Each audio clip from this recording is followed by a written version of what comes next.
Hello,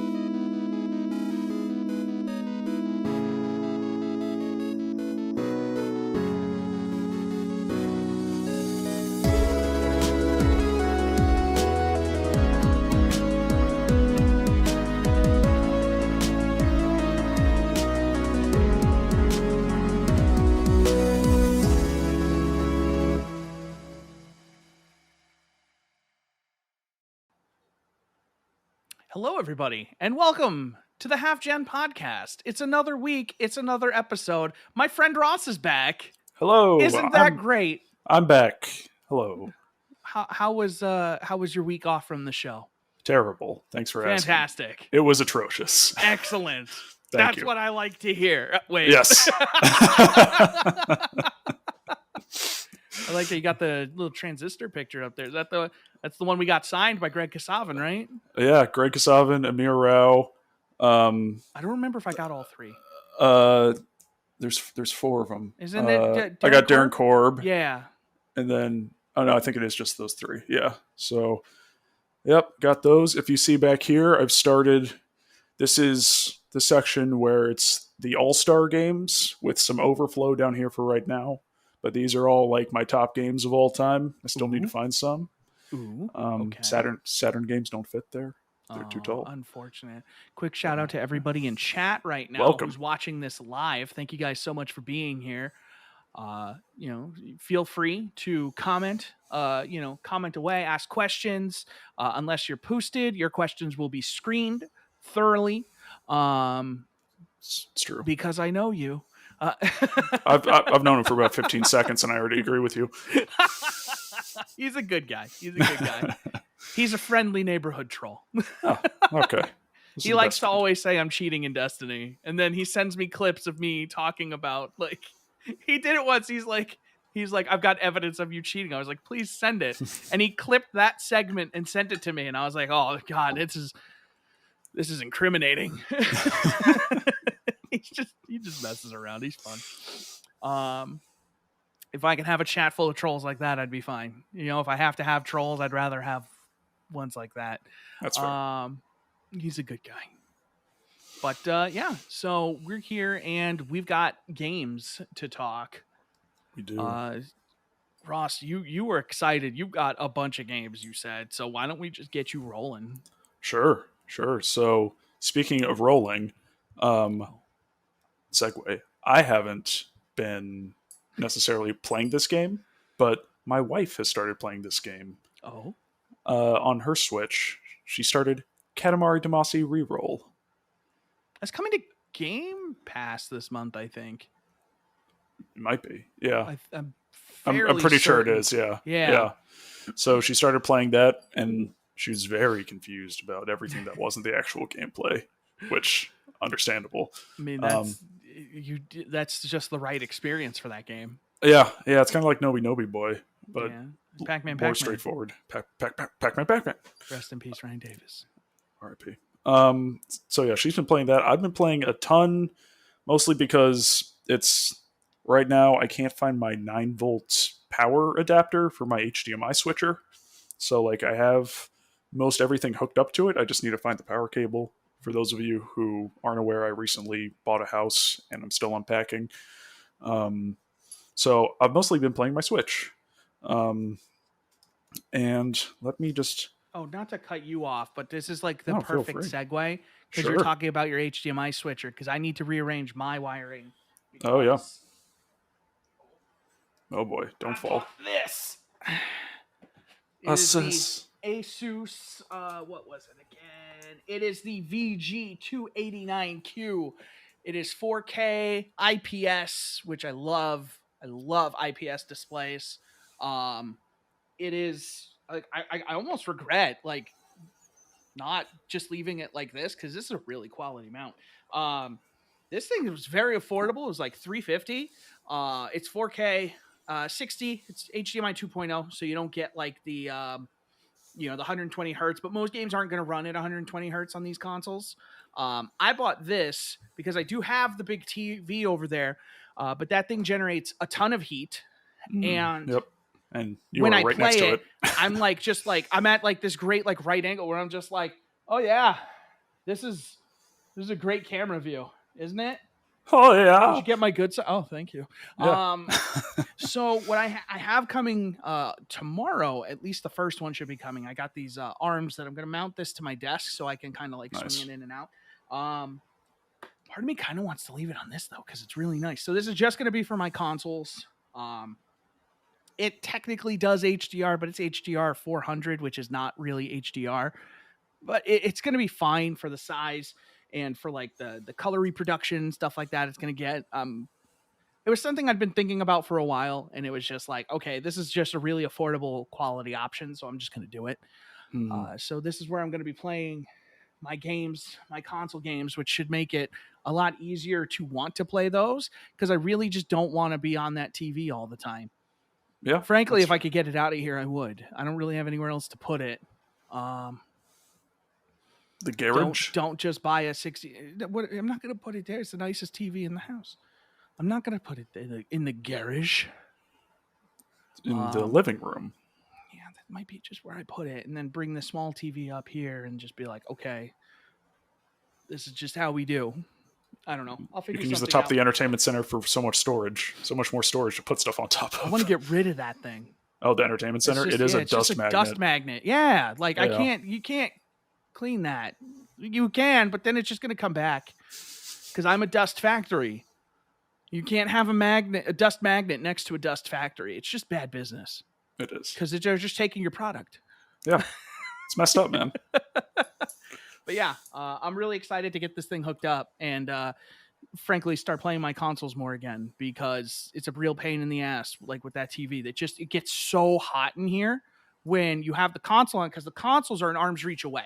I'm touching my Xbox, I'm touching my PlayStation. The TV is about a foot past that. So it's just so much heat all the time. And I can't stand it. So I'm very happy to get something a little less heat intensive going. Nice. That will be my one interlude into your game conversation. Oh, you're good. I'm trying to figure out if I should turn on the light if it's too dark in here. But I don't know if the light's going to be... Mostly fine. Oh, that's okay. It adjusted. Is that better or worse? That's all right. It's fine. Okay, sure. I wouldn't complain. Working on better lighting in here. So yeah, I've been playing a ton of Switch. I recently just upgraded my SD card, my micro SD card, my Switch from a 400 gig card to a 1 terabyte card.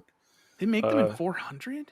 They do. I don't know. Such an odd number. I think it was like, it must have been on a super sale one day and I just bought it. Fair enough. But yes, I do have it. It's in the living room. But so I was able to install every single game I've ever bought just because I could. And I've been kind of just messing around with some of them. I picked up Immortals Phoenix Rising because it was 50% off on Amazon, and I've been wanting to play it for a while. That game is good, man. It's definitely has some of that kind of Ubisoft open worldness to it, but it also has a lot of like Breath of the Wild in it as well, in terms of like mobility, and you can climb anything you want. And I like the cartoony art style, and I'm always a sucker for Greek mythology. So I haven't put a ton of time into it, but I'm having fun with it. And have you murdered the Pantheon yet? It's on my to-do list. Okay, I'm working there. Are you gonna put your thumbs through Poseidon's eyes, or is it not that kind of game? I think it's toes, actually, in this game. You're gonna put your toes through. You're gonna put your thumbs through Poseidon's toes? Yes. Oh. That's kinky. Pierced toes. Pierced. So yeah, Immortals Phoenix Rising, that is a perfect handheld game on Switch. When you blow it up to the full TV, it doesn't look great, but in handheld, it's really nice. I'm excited for my. I know it's still a couple months. Actually, it's not too bad. It's like 2 months out. I want my SWOLED. Because I feel like once I get that, Metroid will be out. So that's going to get me into the Switch again. That's going to be like my big, like, I'm back, baby. Like, that's going to be my Fire Emblem. Because I've played a lot of Switch since then, but, like, not that much Switch since Fire Emblem. Because I put, like, 160 hours into that game in, like, 3 weeks. Oh god, like the thought of it. I was talking to my sister because she's playing it again. She's like, "Did you finish everything?" I said, "I did everything except the DLC, and I don't know if I'm ever gonna play it. I bought it, and I don't know if I'm ever gonna play it because I played so goddamn much of that game in such a short amount of time, and it's a great, great game. But I don't know if I can go back now. It's just I did it. I did. It's the most Fire Emblem I've ever played in like one time. Like, is too much." And it's a great game, and I'm really excited for whatever they do next, but I don't know if I could ever play Three Houses again. Yeah. Which kind of sucks. I get that, though. It's a lot of the time, even with games I love, if they release DLC like a few months after, like even if I love the game, I'm just kind of like, I'm kind of done. I'm really bad about playing DLC unless it's like a continuation of like the game. Like when it's like in Fire Emblem, it's like a side story, and like, if it's like, a meaningful like addition, like this takes place, like this is a continuation of the story and not just extra stuff, I'm more likely to do it, which is why I keep playing Destiny and stuff like that. I can't think of the last like DLC I actually played, because like I have the DLC for Control, never played that. Hold on, I'm going to take a quick browse of some of my games. I'm just curious if I've played a DLC for anything that isn't Destiny, honestly. I think the last DLC I played was both DLC packs for Pokemon Shield, which the base game was kind of disappointing and the DLCs were a little more interesting, to be honest. I think it was Horizon Zero Dawn. Hmm. I played the Frozen Wilds. And that was in, that was in like, what, 2017? Yeah. No, that game came out in 17. Did that come out at the end of that year? I don't know if the DLC came out the same year. I don't know. I played that. I know I played that and I really liked it. So it's been a few years at this point. Yeah, probably. Like, I'm just browsing through and I don't, well, yeah, like I have Grim Dawn. Okay. Diablo 3 I did, but that I think Frozen Wilds came out after that. StarCraft doesn't count because that's a continuation, and because the Protoss campaign's always the best. So of course I played Legacy of the Void. Grim Dawn, I love that game. I've only ever beaten the main story. I've never played any of the DLC for that game, even though I love it. Frozen Wilds did come out in 2017. Okay, so yeah, 2017. Thank you so much, Inferno. I guess, Civ doesn't count. Hard to disagree. The Protoss campaigns are objectively the best. In every single game, they are the best. It's because they're the best race. They're the best campaign. They might be. Honestly, I play a ton of Protoss in StarCraft 2 now. I'm not playing a lot of StarCraft 2 now for reasons we'll discuss later, and we discussed last week. But the Protoss campaign in StarCraft 1 is objectively the best. The Brood War campaign is also objectively the best because it's got that great first mission where, I'm sorry, I'm completely derailing your whole thing, Ross. I apologize. No, it's fine. But it's objectively the best because you get that final moment with Phoenix and Raynor holding out as you're escaping Ire, which is like the fucking coolest. And then in StarCraft 2, the first mission is taking back Ire. And then all of the actual story, and the Protoss mission is the best one in Wings of Liberty too. The Protoss have the best missions in the Terran campaign and in the Protoss campaign. It doesn't get any easier than that to choose, honestly. Like, you can't, there's nothing. Yeah, I can't find a single game. I've been looking, I can't find a single game I've played any DLC for that I can remember, at least in any meaningful way. God damn. I need to stop buying DLC. Apparently. That's the takeaway. Stop buying DLC. Yeah, shit. Okay. Well, let me let you get back to your thing. I'm sorry. No. But yeah, I'm bad about playing DLC. Yeah. Let's see. I've been playing a lot of Picross on Switch. It's kind of my like comfort game. It's just a really chill puzzle game. It's good, man. It's good. I think there's like six Picross games out on the Switch right now. Just working through the first one, and I already because it was cheap. I pre-ordered the Sega Master System and Sega Genesis Picross that's coming out tomorrow. Oh, So I can make blocky pictures of Sonic. fantastic. Yeah. Yeah, I love Sudoku. I've never played Picross. Can you Yeah. explain to the people like me who don't know what that is, what that is? Maybe. The best of your ability. So it's basically you have a grid, and it can be depending on where you're at in the game. It can be as small as like 5x5 or like 10x10 or 15x15. And here, this is going to be a video exclusive for the podcast. Inferno, I don't think it's like Minecraft. Unfortunately, no. No, it is slightly different to Minecraft. It's probably more like Sudoku or like a crossword, I would imagine. Yes. So here we go. So let's go. I will do my best to translate the video for our audio friends. So here we go. Come on. Yep, that is a grid with numbers. So the number tells you how many blocks should be filled in that row or column. So so here, this is going to be hard. So all 5 should be filled. And then if it's at the beginning or the end of a line, then you already have a gimme. So this says 3 in this line. So the 3 blocks have to be together. They can't have any spaces between them. So since we already have this one, we can get those 2 and knock those 2 out. And then here, there's a 1 and a 5, is there? Or 1 and a 2.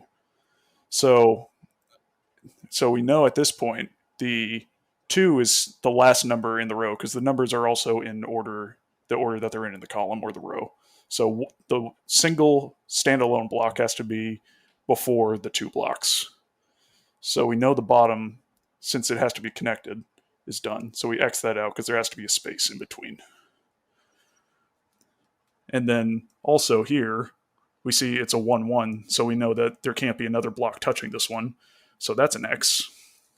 And then this column is a 1-1, so this bottom one we know is an X. And then that fills out this row for us because this has to have 3 together, which fills that out. And then this column is 2, so they have to touch. So that is done. This is a 1-2, and since this is the last possible space in the column, since we X'd out that one, we know that this 2 block touches that one, and then we X that space out, and then we have a 1 there. And then, so I was looking at the camera, and I thought this first column was a 5. This is not a 5, that's a 2. Okay, so, yeah, I was confused as to why you did a 5 there, because I was like, that looks like a 2. Because in the camera, it looks like a 5. So we have the 1 block in this row, so this row's done. And there's only 1 block left in this column, in this 1-2. So now that is done. And there's only 1 open space left, and we still have a single standalone block, so we fill that up. And then the 2 has to touch, so then that's done. And then, hold on, I'm doing this all backwards. Oh god, I'm screwing up a simple puzzle. You get the idea. It's okay. The closer you got to finishing that, the more it started to make sense. Yes. So like I was very confused, and then once you clarified that whole 5 thing for me, that cleared things up a bit. But yeah, like that became a lot more clear once I started to see the end result. That is okay. So it's kind of like, for those listening, it was kind of like, imagine like a Sudoku, but instead of having to like plot the numbers onto the grid, like you're basically, it's like Sudoku meets Minesweeper. Kind of. And you're marking bad tiles, and you're bolding, like you're coloring in good tiles to make it work. Yeah, and like just as another example, this one will be far briefer because I'm just showing off one thing. Oh no, I don't like this game anymore. This row says 9, and this is a 10x10. So you can count 9 over 1, 2, 3, 4, 5, 6, 7, 8, 9. 1, 2, 3, 4, 5, 6, 7, 8, 9. So it gets you 1 away. And then if you start from the other end and count the same, you'll get to the other end. So you know that those are all the blocks that overlap when you count from 9 from either side. So you know that all of those are shaded. You just have to figure out what the remaining block is. Oh, so when that you makes sense. So you fill in the middle 8, and then and then as you work through it more, you'll get the last one eventually. Gotcha. Okay. So yeah, it's very addicting. Earlier this year, I played through Picross 3D on the 3DS, which instead of a flat grid, it's like a 3-dimensional cube, and it's more complicated, but it's also super fun. So yeah, that's been kind of my chill game. I kind of wake up in the morning, do my morning routine before work, and then kind of knock out a few puzzles, because it also has great background music. But my biggest time commitment probably has been, so I bought these 2 ports a while ago because they were games on the Wii that I always wanted to play, but I didn't really like playing the Wii very much. So they ported in the Switch, and the 3rd game in the franchise is coming out later this month on the Switch. So I'm playing through the first No More Heroes. Fantastic. So that is an interesting game. I played Travis Strikes Again, No More Heroes, which is like the spin-off game on Switch that came out a year or 2 ago, and I thought that was bad. I thought that was a bad game. The original No More Heroes, pretty fun. It's broken up between like assassination levels and then a very empty open world where you do kind of mundane tasks to get money to be able to challenge the next assassination target. But gameplay is super simple. Just kind of hack and slash. He has a beam katana lightsaber. When it gets low on power, he does this motion to charge it up. Yeah, it's the shake light. It's yeah. Shake weight? No, it's a shake light. They have that. Oh too, yeah. Where you shake it and then and then just light comes out. Yeah, as it does just boom. Anytime you make that motion, light comes out. Yeah. Yeah. So yeah, you work your way up from like 11th on the assassination league list to number 1. I just took the number 3rd spot. The number 3rd. It's the number 3rd spot indeed. I'm gonna put that as a title. Yep, I was about to do it myself. So I assume that I have 2 left and then a final boss after that. So I've played it for probably about 5 hours or so. So I'm guessing it'll be like a 7 or 8 hour game total, which is great. And then I have the second game, No More Heroes 2 Desperate Struggle, to play through, which I've heard is a little bit shorter actually. And then the 3rd game comes out on the 27th of August, which is this month, if you're listening to this right now. I've thought about maybe picking that up. Do you think I would need to play at this point? You don't think that you would have to have played the other 2, right? I don't think so. Not this late, because those were both Wii games. Yeah, they're using No More Heroes 3 as a gateway for players to come in and play, and then, oh, you like these? Maybe you'll buy the ports on the eShop of the first 2 games. No. Gateways are my favorite. They are. Protoss, the best. Hell yeah! And then I also... Full circle. I also forgot, I did pick up the Great Ace Attorney Chronicles for Switch. I'm thinking about picking that up for PC. It is an Ace Attorney game. It's fun. It assumes that you are a first-time player, so some of the early hours are very slow and kind of I get it. Yep, I get it. Let's keep moving. But I'm on the second case of the first game right now. There's 5 cases, and there's 2 games in the Great Ace Attorney Chronicles package. Each one has 5 cases. I've heard each game takes maybe about between 30 and 40 hours to beat across all 5 cases for each. So total 60 to 80 hours to go through both games. Wait, you said 30 to 40? Oh, per game, not per case. Game. No, not per case. Oh, I was going to say, wow.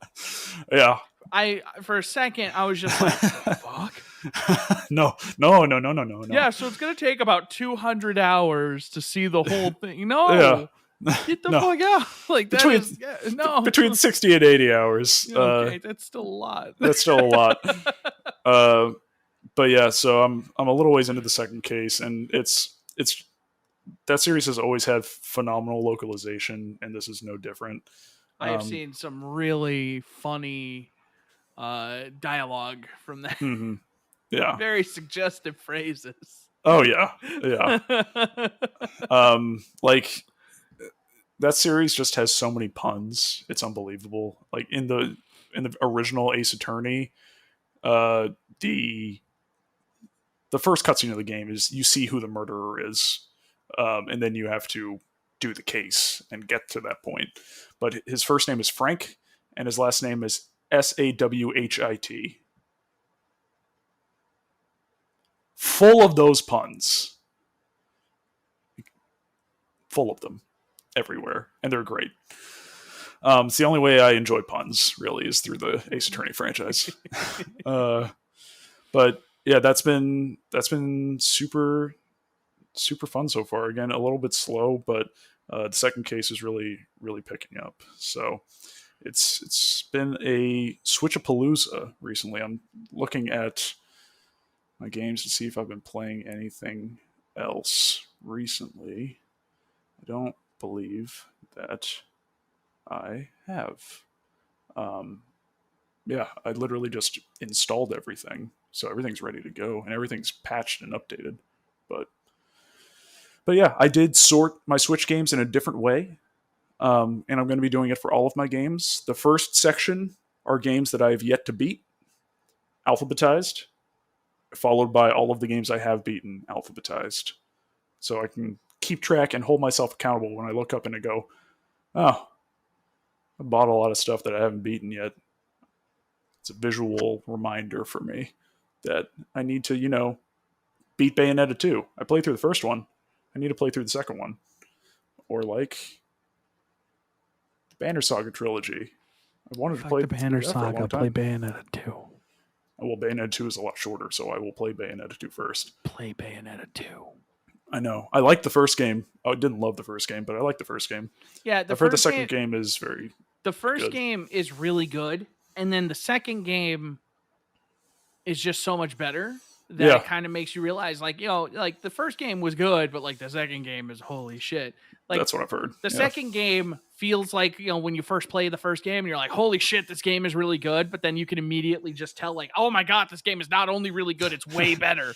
Mm-hmm. Like, it's still got that scale where it's just like, oh, wow. Like, they killed it. Yeah. The first fucking 20 minutes of that game is insane. Like, you play that game for 20 minutes and tell me you don't want to go back. Yeah. That's all I'll say, Yeah, once I get through No More Heroes, the first one, I might break up before the second game, playing the second game with Bayonetta 2, because I think Bayonetta 2 and No More Heroes 2 are both about roughly 8-ish hours long, so not a super huge time commitment. So Bayonetta 2 is so good. Yeah, remember Bayonetta 3? What? Remember Bayonetta 3? Who? Oh. It's hanging out on a beach with the Metro Prime trilogy on Switch. Yeah, and Mega Man Legends 3. But that is no, you're not bitter at all. That is all I have been playing. Yes, that is me. Hello. Fantastic. I have been playing some of the usual suspects.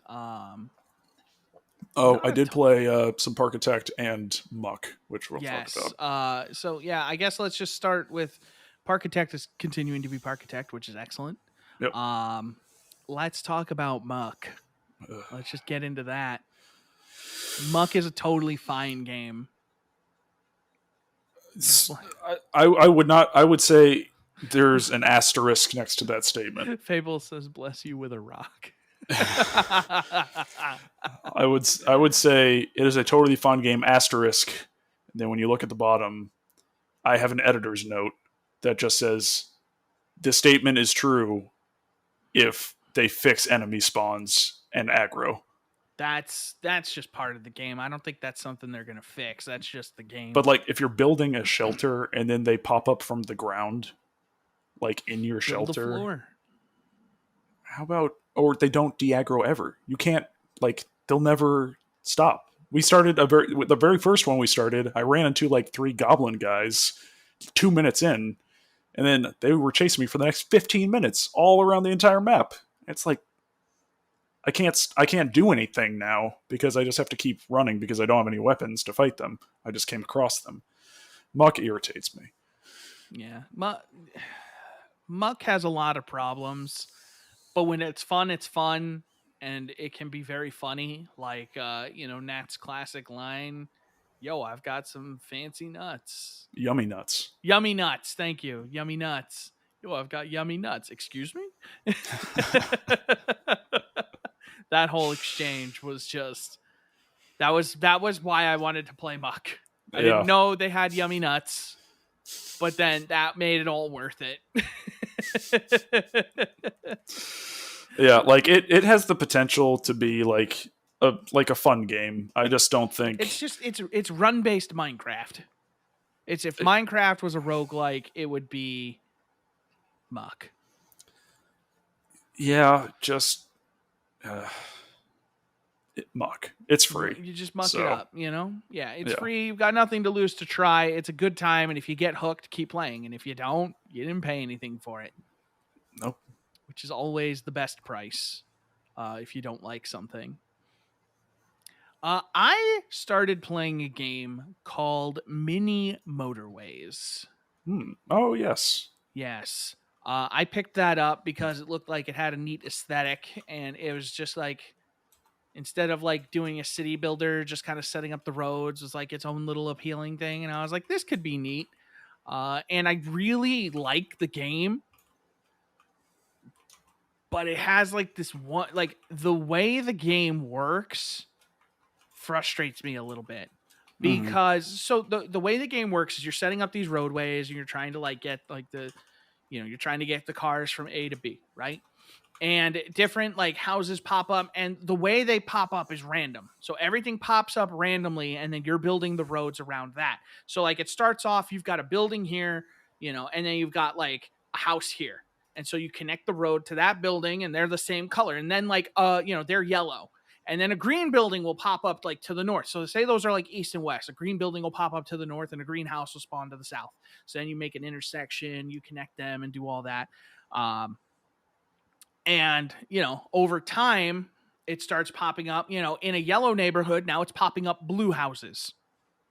And the blue building is next to the green building to the north. So now you've got to figure out, okay, now I've got to loop these blue people into this so that they get, and then they start creating traffic. And then, every like week in game, you get a reward. And so sometimes they give you like roundabouts so you can keep traffic moving, or they give you traffic lights so you can make sure like traffic's not just, everybody's not just like honking, because they'll sit there and they'll be like beep beep and start honking at each other. But things start to get like just so crazy. Things will just start popping up, and the game isn't always, I don't feel like it's always clear when something's happening. And then I look in the bottom corner and I see a bunch of gray buildings just in the middle of nowhere. And I'm just like, when did these get here? There's just 2 gray buildings, and then there's like a gray shop up there. And I connected that because that's big and obvious.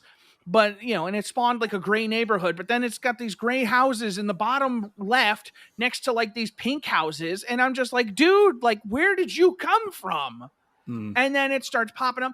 And the thing that really gets me is there's a lot of tools you can use. Like there's highways you can get, or interstates, so you can connect like, okay, I want this part so that like to facilitate this now, because the gray houses have to get all the way across the other corner of the map. You can build an expressway from like the gray neighborhood all the way over to where they're going. And basically you can just give them like a straight line to where they need to go, and then they just take the interstate back and forth. And it works for a while, but then that starts to cover up houses that are popping up in the middle of the city. And at a certain point, you're like trying to consolidate all these houses into like one roadway, because you don't want to keep making intersections in your road. Right. And so you've got all this congestion building up. And then the next thing you know is you got a pink building that spawned in the back of like 3 other buildings, and a pink house all the way over here. And you can't get them there fast enough, and they fill with goods. And if they have goods for too long, you fail. So Sounds like you're not a fan of the game. No, so I really like the game. Everything leading up to that moment where it plops down a bunch of stuff in a place that I just can't get vehicles to fast enough, because the new buildings, the old places are going to the old buildings. So they put a new building on this side of the map and the destination over on this side of the map, and then it fills it with goods immediately. And there is no, I feel like, unless I tear down one interstate and build another, there is no way to get those people over there fast enough. And so I fail. And that's the game, but I hate that. I hate that. That's the thing. I feel like I'm losing to timing and not to mismanagement, because everything is working the way I have it set up. But then it's that random nature. And as the game goes on and as your city is built, it's like, I can, you can throw something at me, and I've had to tear down entire sections of road and reroute them, and I've made it work. But like, it is just the way in which, like, it'll just plop two things down and just be like, okay, you have 10 seconds. You have 10 seconds to comply. And it's just like, I don't even have fucking roads till Sunday. Get the hell out of here with this. It's Friday evening. What do you want me to do? I have nothing for you. And then I fail, and it's like, just because it decided to plop these things in the worst place, because that's the places that are open. Or like, I had one, it literally placed it in the bottommost corner. So I had to rearrange an entire neighborhood, because it was just, I had to basically, their driveway is going between where two houses, like the right angle of houses, and their driveway is just cutting between them. And it's just like, there's, at some points, it just feels like the logic starts to fail, and it makes it very frustrating, because when you get into a groove and when the game is really rolling, it's a ton of fun, because I'm just sitting there. I'm like, okay, this intersection. Okay, I got to rework this intersection. So I'm taking stuff out. I'm like, okay, this isn't working as a 4-way. What if I route this road this way and do this? And then I can get some roads back this way. And it's a ton of fun until it just stops being fun. And it just feels like the game is beating me. And it's like, I feel like I didn't have, it's a situation where I just didn't feel like I ever had a chance to get it done, because it's just like, boop, boop, boop. Okay, you're done.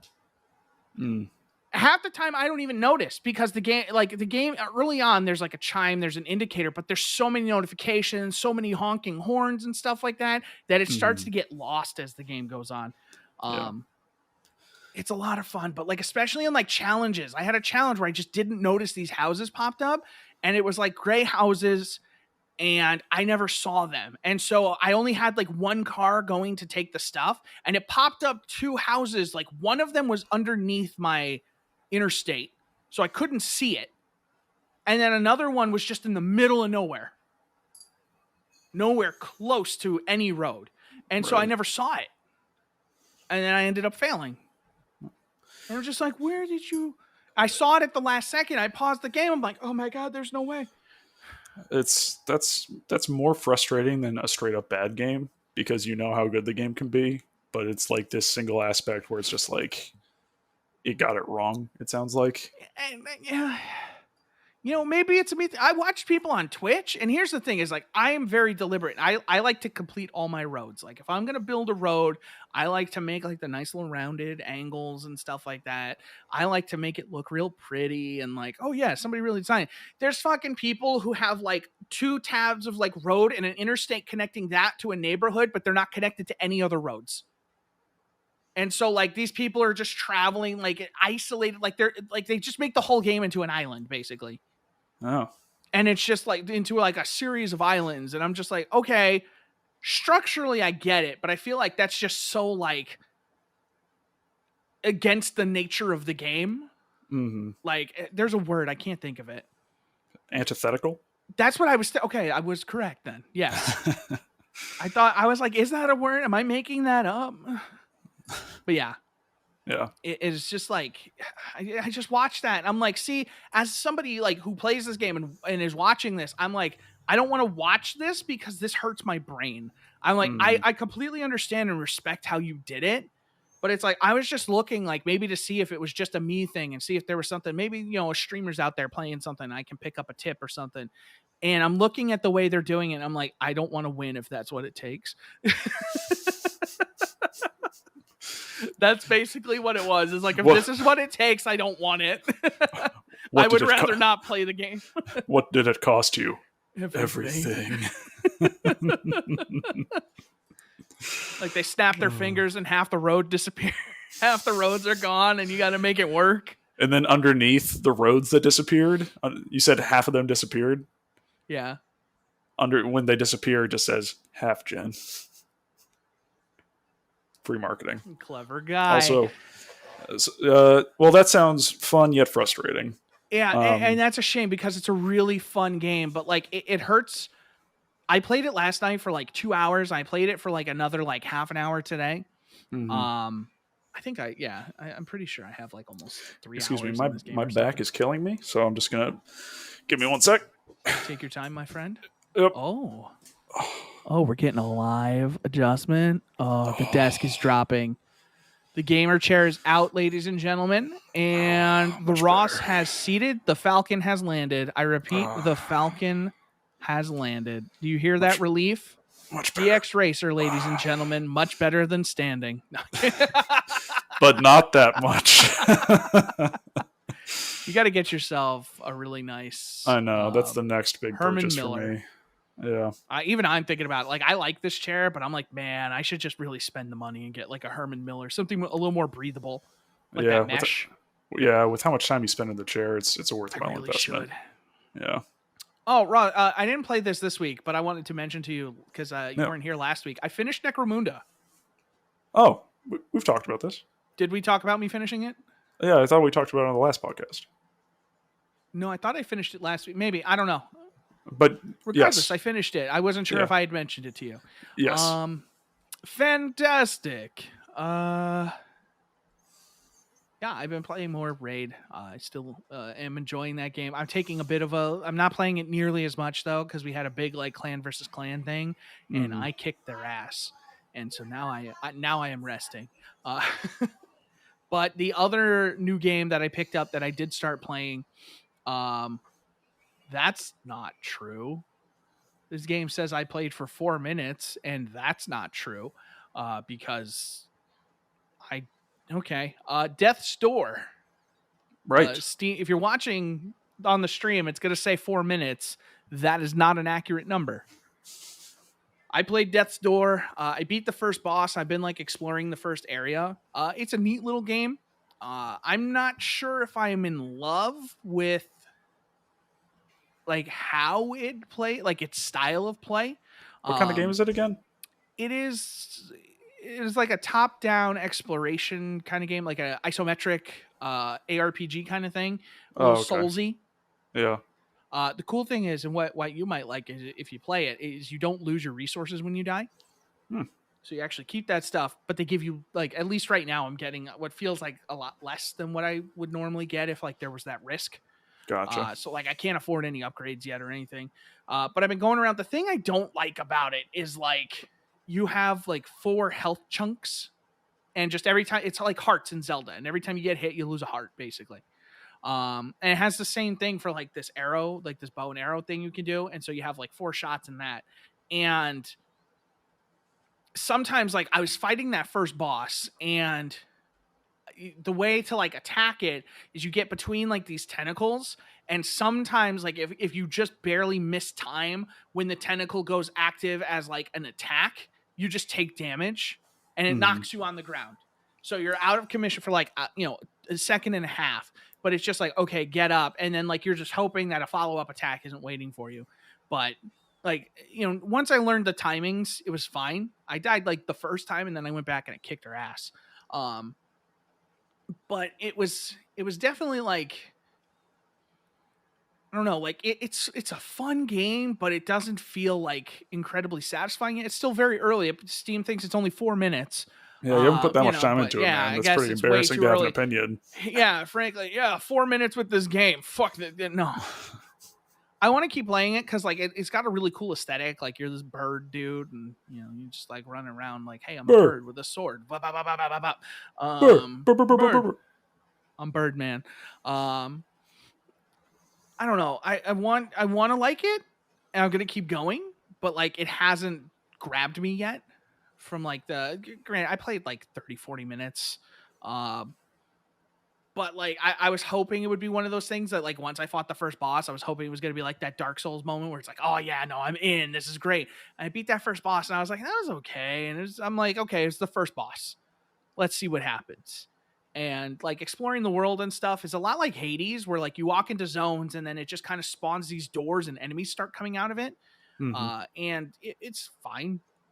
Like sometimes I definitely feel like the isometric angle doesn't always do you favors because there's a lot of like ledges you can fall off of. And yeah. so sometimes like that. I think I'm good and I'm not. And then there are times where like I'm just barely misaligned with something I think I'm good with. So I take a hit when I don't expect it, or I try to dodge and I accidentally fall off a ledge because I didn't realize I was as close as I was. So there's situations like that, which are a little frustrating, but it's a neat little game. I've heard like exceptional things about it. So like Yeah, me too. It's one of those things where like I'm kind of like I don't want to feel like I'm the one who's missing out, but I also like maybe I just won't like it. I don't know. We'll see. I'm gonna put more time. By next week, I will have a more solid opinion. But I did just want to mention that I tried it and it hasn't grabbed me yet. But it's a quality. I can see why people really like it, and I'm hoping that once I get more into it, I will like it even more. Yeah, and it might be one of those things where maybe it wasn't the first boss, but maybe as you continue to get upgrades, things will become more satisfying. Like Rook-looking motherfucker, like the guy from Demigod. Oh, like, you don't have to specify for me, my friend. I know, but like I have to specify for you. I knew you would get it. That's why I specifically said Rook, because me and you we were jamming on Demigod. Everyone knows what Demigod was. It was the best MOBA. It was the best MOBA. It really was. And who was your person? Shit, I was the dude with the axe. I'm bringing up the characters now. Yeah, he wasn't like, there were the two types, and you were like the big, like, I'm an attacker by myself. I was a general. I think you were Oak. Oak, yes. Yeah. That was my boy. I remember because he looks dope. Like, Oak to battle. And he'd just like talk like very noble, and he'd just be like, I could smite them. And I'm like, yeah. Man, I was a general, and you were something. They called your character class something. But yeah, I just remember you would get your upgrades. You'd just be walking around and arrows are coming out of your shoulder, and you'd just be like, smash it with a hammer. I bet that game hasn't aged super well, but I feel like that would be a fun video. I tried to go back. It's terrible. I feel like that would be a fun video for us to do. Yeah, we should try and get like a group of people to play with us and just be like, yo, let's play Demigod. Oh man, they released like one character for that game, and then like nothing. Yeah. Big huge games. Yeah. Demigod was so good. It was really good, dude. So ahead of its time. If Demigod had been free to play, different scenario. It's true. And that soundtrack was so good. The soundtrack was so good. It was way so better than it had any right to be. It was just like, you got this intense music, like they're cranking it on like the cellos and the violin, and you're just like running around. It's like dun dun dun dun dun. You just like, yo, am I on a timer? Like, what the fuck? Like, why is this the most intense music ever? I'm just walking here. It's like, imagine like walking on a crosswalk and like a band just behind you. It's just Duel of the Fates behind you at all times. I'm just like, what the fuck? Am I gonna die? Is this the day? I knew this day would come. I prayed it would not be this soon. No, I'm not ready. No. But yeah, I remember I would kill people and they become like spirits. Yeah. And the spirits would go out and attack people. And like, I would just like, the AI was so bad. It was really bad. Yeah. I loved being Rook because he was the least amount of skill to use, because you just upgrade him and then just things off of his body auto kill things, and it's great. Yeah, you just started clearing mobs, just like walk down a lane, like you're gonna. Yeah. I'm just gonna go over here, boom, boom, whoo, whoo, whoo, whoo, whoo, just arrows everywhere. It's such a cool design for a character. Yeah, that game like looked great, sounded great. You had like the floating platforms with like the misty waterfalls coming off the edge and stuff, and clouds everywhere, and it's just the battle of like these gods, and it was a great concept. League who? League of who? The DCS, the Demigod Championship Series. Oh yeah. Yeah. Dude, could you imagine an alternate reality where that happened? Where Demigod is the one that takes off. Yeah. I like that reality. They've got like 200 plus characters, and like me and you are still playing. Yeah. We're just like we're like, Demigod, you used to be better. Yep. I remember the days when they didn't have new characters. You bought the game for $40. I remember before they put in crossover characters. Why is Geralt in this game? No one knows. Who put the Witcher in my Demigod? This is bullshit. They're selling out. Anyway, Death's Door. Yeah, that's Death's Door, ladies and gentlemen. I wish it was Demigod. No. The only other thing I did play, Ross, I've left you behind a little bit. I did play more Final Fantasy XIV. They were doing a thing where it's like free for 2 weeks for people who aren't like actively subscribed. Mm-hmm. So friend of the site, Will, has been helping me out. Nice. And so and by helping me out, he was there showing off his mounts. He did buy me this crazy transforming robot mount. That was like apparently sounds like this endgame item. No, I saw it. He showed it off and I was like, oh, I want it so bad. So he went around a couple servers. He found it for like, I think it was like 300,000 gil. And I was like, oh, I can afford that. He's like, nah, don't worry about it. And so he just bought it for me. And so now I'm on this robot that like, I can't fly it yet. But like when it does, it's like a Robotech thing. So I'm like in the little like floaty mode. He's got like these cannons and stuff. He doesn't shoot them. But then when you fly, he converts into a jet. Yo, you should be able to fly. And you just, well, I can't yet because the game what won't let me. You can't. So once you hit Heaven's Word, you have to start collecting like the little like the rifts so that you can fly. There's a mechanic now to unlock flight in Heaven's Ward and beyond. Even though you could fly in Realm Reborn. Yes. Okay. Because Realm Reborn was not built around flight. They just let everybody fly. That's true. These are built around flight. It's like these currents, aether currents. Oh, that's what they're called. Gotcha. So you have to find the aether currents and unlock them, and that lets you fly in those areas. Mm-hmm. Gotcha. Okay. Yeah. Fair enough. So there's a lot of verticality in this expansion. So I get why they would do that, even though it's very frustrating. Honestly, it's one of those mechanics that, like, if I could spend $20 and not have to worry about it, I would consider it. Yeah, I get that. I would strongly consider it. Yeah. But yeah, I've been playing that. I did like a couple missions in that for the house, and like there's some pretty cool stuff. Heaven's Word's pretty cool. It's like this crazy, like floating rock area that they're like trying to establish a base in. And they're just like, we don't know what the fuck to do around here because this place is fucking weird. They're like, we can't just get water here like we normally would. Like, we got to find these crystals that make water and we got to get them to our camp. And it's just like, you're walking around and you're like taking all these ramps and everything is just floating. And there is some like fucking whale thing flying around in the clouds, which is also a primal. So there's a new primal they didn't know about. Nice. Well, yeah. A land of floating rocks sounds like it stole from this game that had an area with floating rocks where you would go upside down. Final Fantasy VI did it first. Final Fantasy VI did it first. Didn't it have floating land when it broke up the game? No, am I imagining that? I thought there was floating land in Final Fantasy VI. It might have VI. had floating land. I don't remember if there was floating. There might have been floating land. There might have been floating land in Final Fantasy. I feel like I remember being above the clouds with Shadow. There was, I know at the end of the first half of the game, there's a massive tower that goes up into the clouds. No, this was on land. Okay. I don't know. Maybe. I couldn't be making up. I feel like there's a Final Fantasy game that has had floating land prior to The Legend of Dragoon. Which is what I held up for those audio listeners. Yes. Because I'm very close to some of my And The Legend of games. Dragoon is also not as good a game as we ever thought it was, so that's also a problem. It's still a fun game. Yeah, it's a fun game to a point. I've the Japanese version too because I love it so much. I have the soundtrack on a disc somewhere. It's in a bin.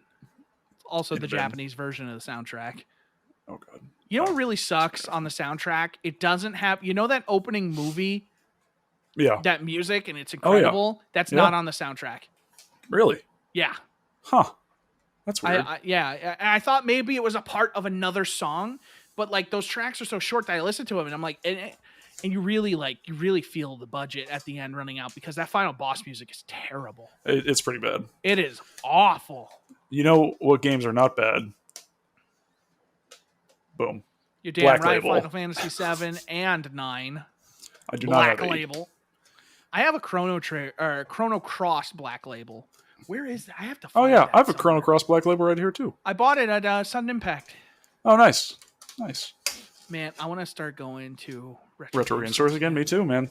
Me too. I still work down the street from the one, and I'm like, man, I should just go in.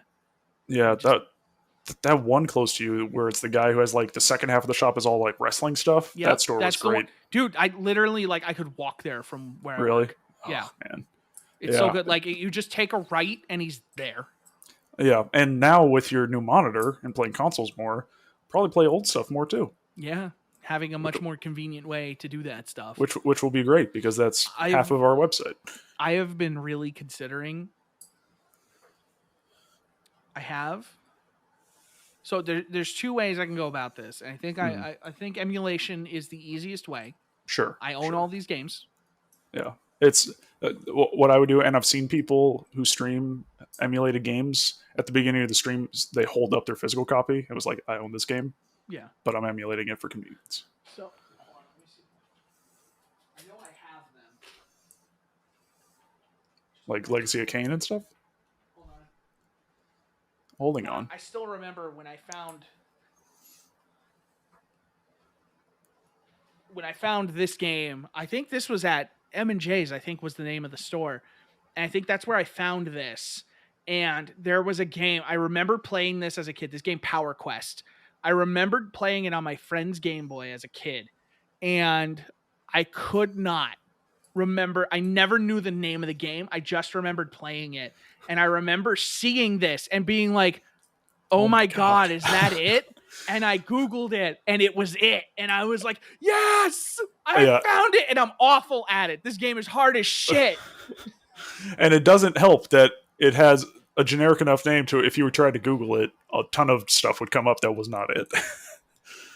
Also, this game, I'm not trying to turn this into a look at my game collection, but this game, Shining Soul, this was like Elder Scrolls before Elder Scrolls, because like we found out, thanks to Zane, because Zane is Zane, that like you could stand in fire in this game and develop immunity to fire. Oh. So you could just walk on like campfires and you take damage, but if you kept doing it and healing, you would gradually take less damage until you stopped taking damage. It's kind of like Final Fantasy II. Yep. That's that as well, yeah. That is a way to do leveling in games. Yeah, I think, you know what would be a fun video for YouTube at some point? Pokemon Pinball. Nice.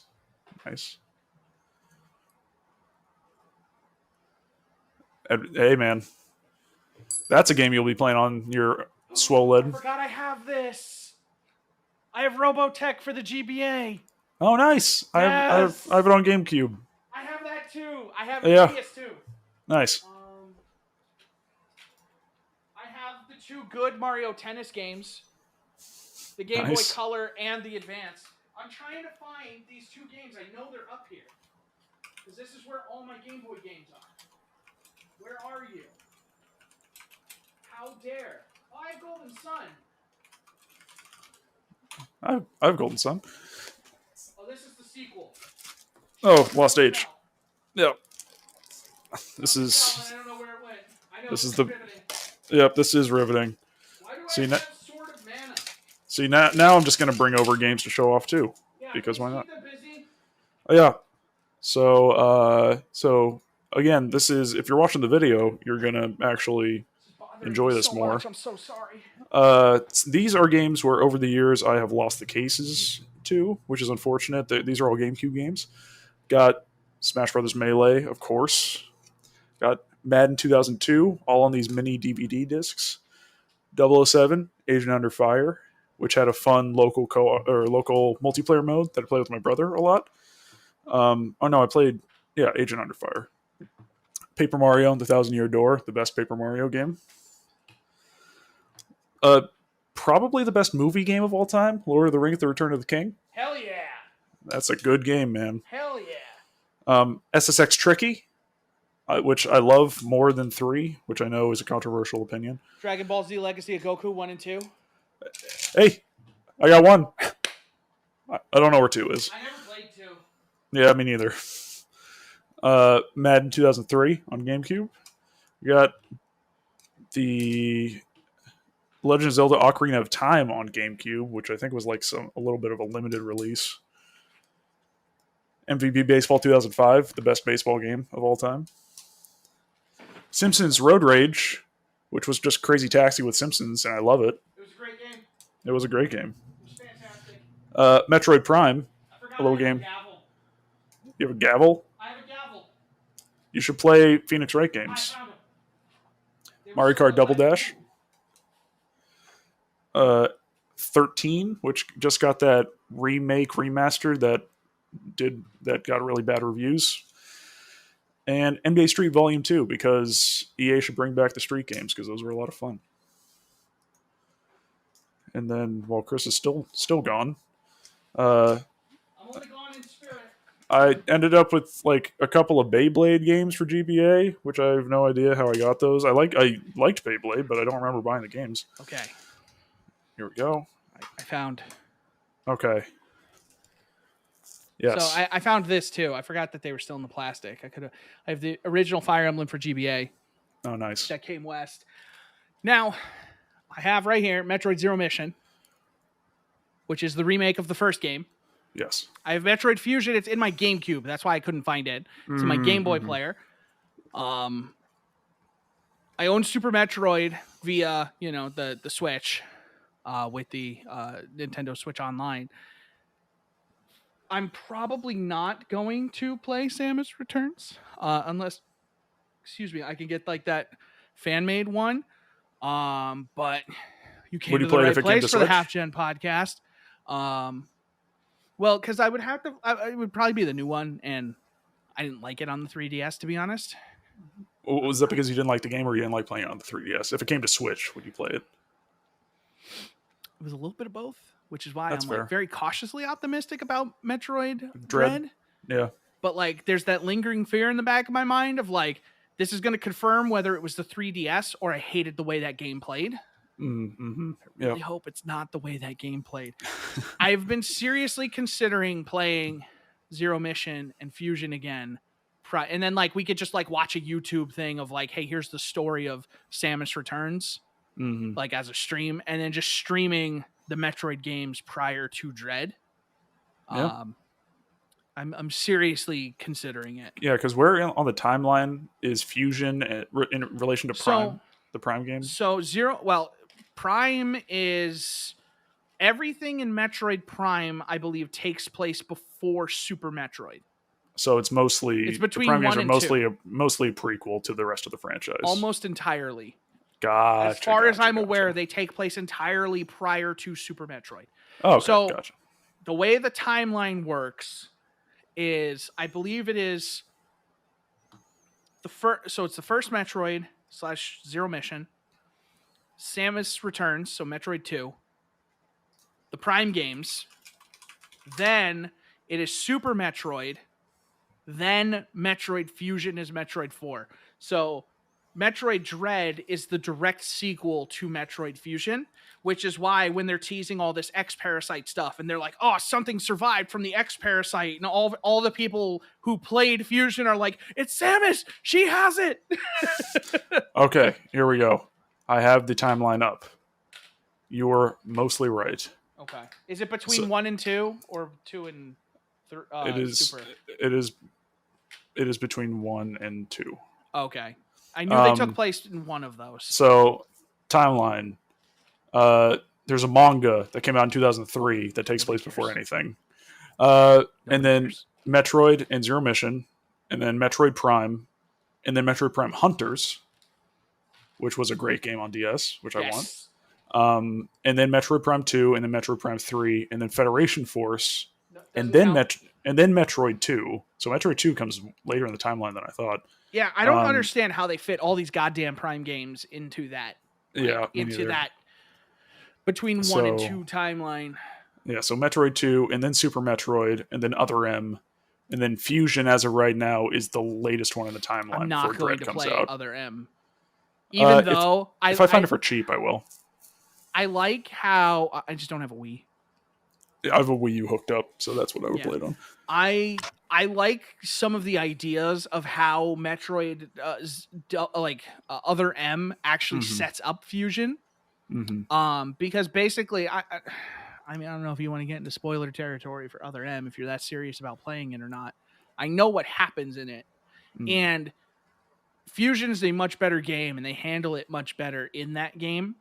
But they are directly related, and I didn't realize how directly related they were. But I still wouldn't want to play it because I've heard it's just very frustrating to kind of see it play out. Did you ever play Metroid Prime Pinball? I heard that was a great pinball game, and it also that game. I also didn't know that it just retold the original Metroid Prime story just in pinball format, which is incredible. Yeah, Metroid Prime Pinball is excellent. Metroid games on the DS, top tier. Good. Prime or Prime Pinball, Hunters is so slept on, man. We would do, because you had that thing where you could like send the game to your friends. So we would do that. We'd be in like study hall and we would be playing Hunters, and I would play the green dude who turned his like lower half into a turret, and I would just like leave my turret at the top of the map, and all my friends would just jump up and they'd be like, "Oh, god damn it!" I'll be like, "You suck!" Poo poo poo. Yeah, like that's like the multiplayer in that game was so much fun. It was so much fun, and it's like, Nintendo, what happened? What happened, Nintendo?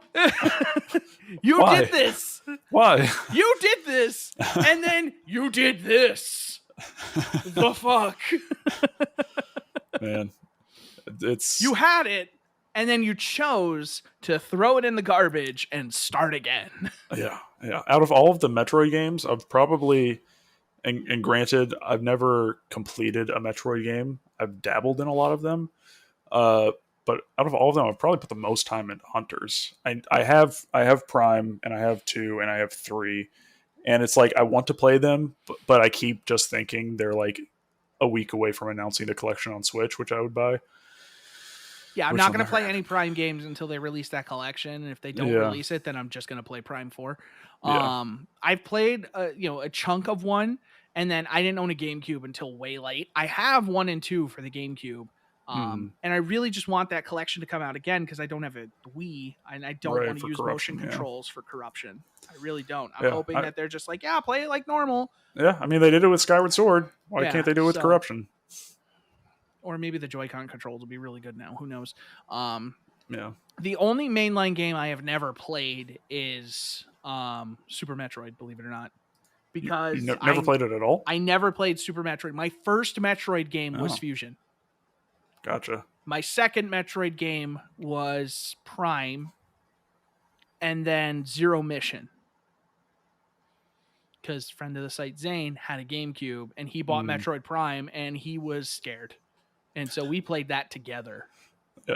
I don't know how he's going to play the Dead Space remake, because that thing, Zane is a big coward. Big scaredy boy.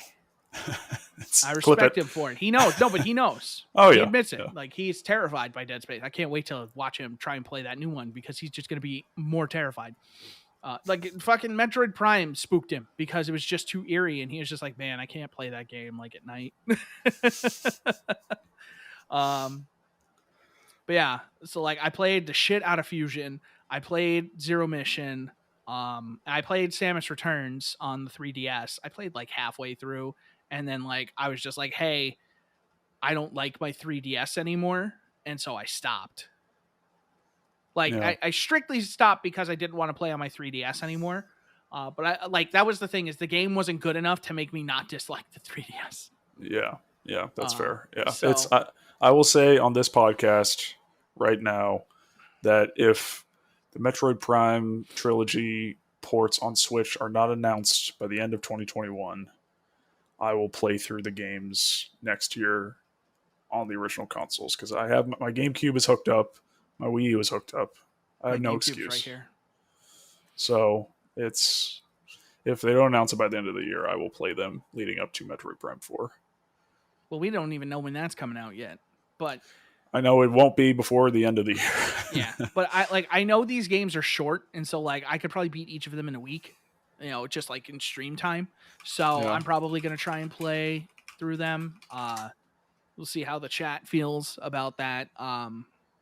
The reason The I Prime think games? the Oh, Metroid. Zero Mission and Yeah. Fusion. Yeah. I want to Yeah. see, there was like that AM2R game Yep. that like I want to see if that's floating around anywhere, because that was like a Super Metroid remake of like Metroid 2. Mm-hmm. And if that's out there somewhere, maybe I could play that. Yeah, probably. And so I'm hoping maybe I can get that. If anybody knows a way to get that, hit me up. Because I would like to play through, because those games are like 6 hours or something, 6 to 8. Yeah, most. I just looked at how long to beat.com, and Fusion was 5 and Zero Mission's 4.5. Yeah. So Okay. yeah. So yeah, I mean, I that's me being conservative, because I'm gonna 100% them, because I'm gonna like put up a guide. And I'm gonna make sure I get everything. I fucking love Fusion so much. Yeah.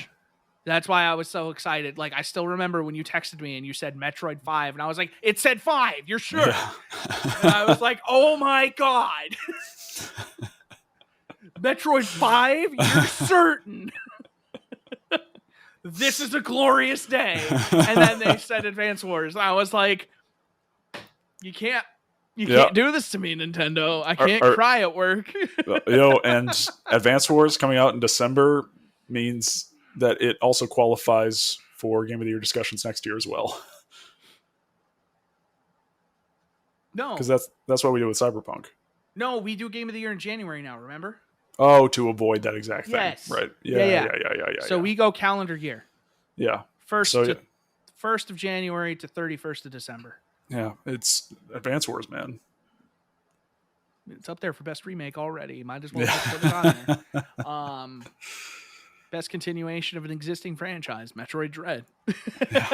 No, to talk about listen, when they make when Nintendo, I want to stress, when Nintendo, not Team Ninja, when Nintendo makes a Metroid game, despite everybody's like disdain for how they do Metroid, they make them good. They make damn good games when they decide to get around and make a Metroid. Federation. I hope this game sells like crazy. I want this to be like a 10 million plus unit game. I want this to be the thing that like they put it on the SWOLED, and they're just like, I'm gonna hate it if they release a fucking Metroid version of the SWOLED. They'll release that when Prime 4 comes out. They'll release a Metroid Switch, 100%, guaranteed. Lock it in. But enjoy that. I know. I want it. It's gonna be like the orange and red Joy-Cons. Like, yep. Yep. God damn it. They're going to do it. Yeah. Oh, 100%. And I'm going to buy it because I'm fucking stupid. Because I'm stupid and I'm going to buy it. Who am I kidding? That thing's going to sell out in 5 seconds. That's true. Yeah. I'm still amazed. I got the white SWOLED. I'm so happy. That was the one I wanted. Even though white, like, I'm already getting like discoloration on my PS5 controller, and I'm like, great, I need to buy a different colored controller immediately. Yeah, same thing with just the PS5 itself. White is a great, bold color choice, but it is also a mistake. Yes, it is. It is great and awful simultaneously. Yeah. Kind of hate it. But I love it. And like the back of this one's doing okay because I got the electric, the Volt Xbox Series controller, and the back of that's white, but that thing's okay.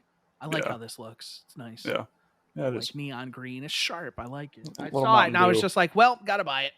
Yeah, that's because I always buy like one extra controller. I haven't bought one because I'm holding out hope that maybe they do something like really nice. But this thing, like, I always buy one crazy color controller for my platforms, and this one I got the electric Volt. And then for PlayStation, I'm hoping they have something really cool. Like, I like when they do like the blue controllers. I'm hoping maybe they do another like anniversary controller where they're just like, hey, it's got the PlayStation gray. Yeah, I was gonna say I would love all of the mock-ups where it just looks like a PS2 controller. Like, I'd love that. I still have my PlayStation, the 20th anniversary the 20th anniversary controller. I still have that over there. Nice. It's a nice controller. Yeah. Those things wore out real fast, though. Yeah. I feel like I used more Dual Shocks than anything else. And, like, it's a good controller, but, like, I felt like I bought a new one every year because I was like, yo, this thing got to go. Yeah. But, yeah. I have to really decide if I'm going to play those. But thank you for sticking through that little interlude into game collections and decision-making. Let's pull up. That's a great title. Game collections and decision making. I'll type it in. Okay. I don't care about the security update. I can block people and drive. Get fucked, Ross. Blocking everyone from my drive. Get out. Can't you see I'm driving? They should make a new Blur game. They really should. Let's get into... I just see... So it's a tweet from Jason Schreier, and I just see in a reply somebody say screenshot for the blocked, because Jason Schreier blocks a lot of people who talk shit to him. He'll just block them. So screenshot for the blocked, and that's just incredible. So... And then it's just a bunch of people talking shit.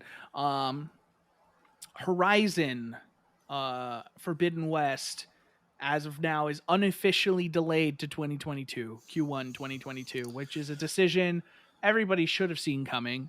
Yeah. Because there was no way. When they didn't announce a date at that last showing of it, you knew it wasn't coming out this year. Yeah, it's... And if you didn't, you're a fool. It was not surprising. Yeah. So that'll be... It's looking like next year is going to be stacked. But this year, I wonder if they have anything else big that they're putting out this year. Because they have that Kenna game coming out. That looks cool. I'm into that. Returnal is out. Ratchet's out. And... Wasn't there another game? Am I forgetting something? I guess there's Death Stranding Director's Cut. Right. Wasn't there another game that came out this year for them? You're not thinking of Nier, are you? No, because that wasn't exclusive. Yeah. Destruction All-Stars, of course.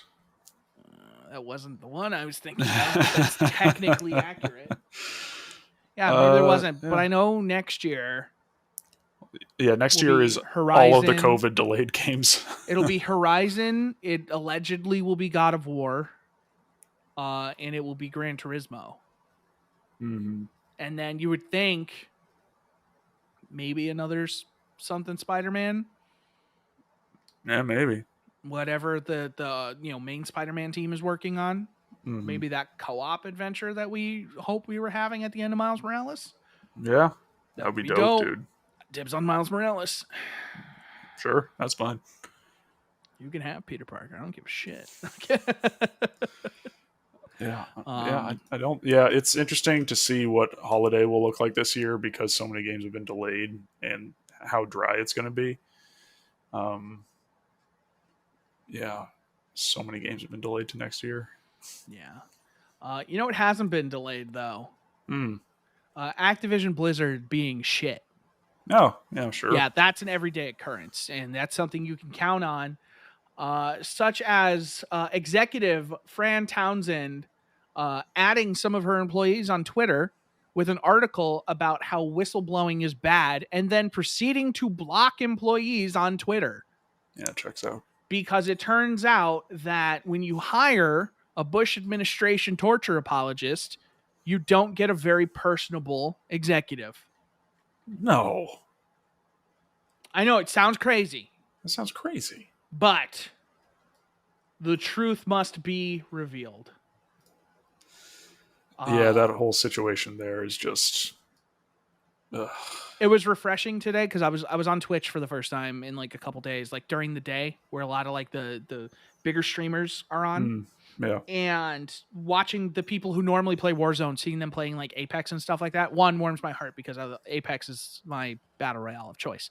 So Sure. I'm like, yes, the more people, the better. But then seeing,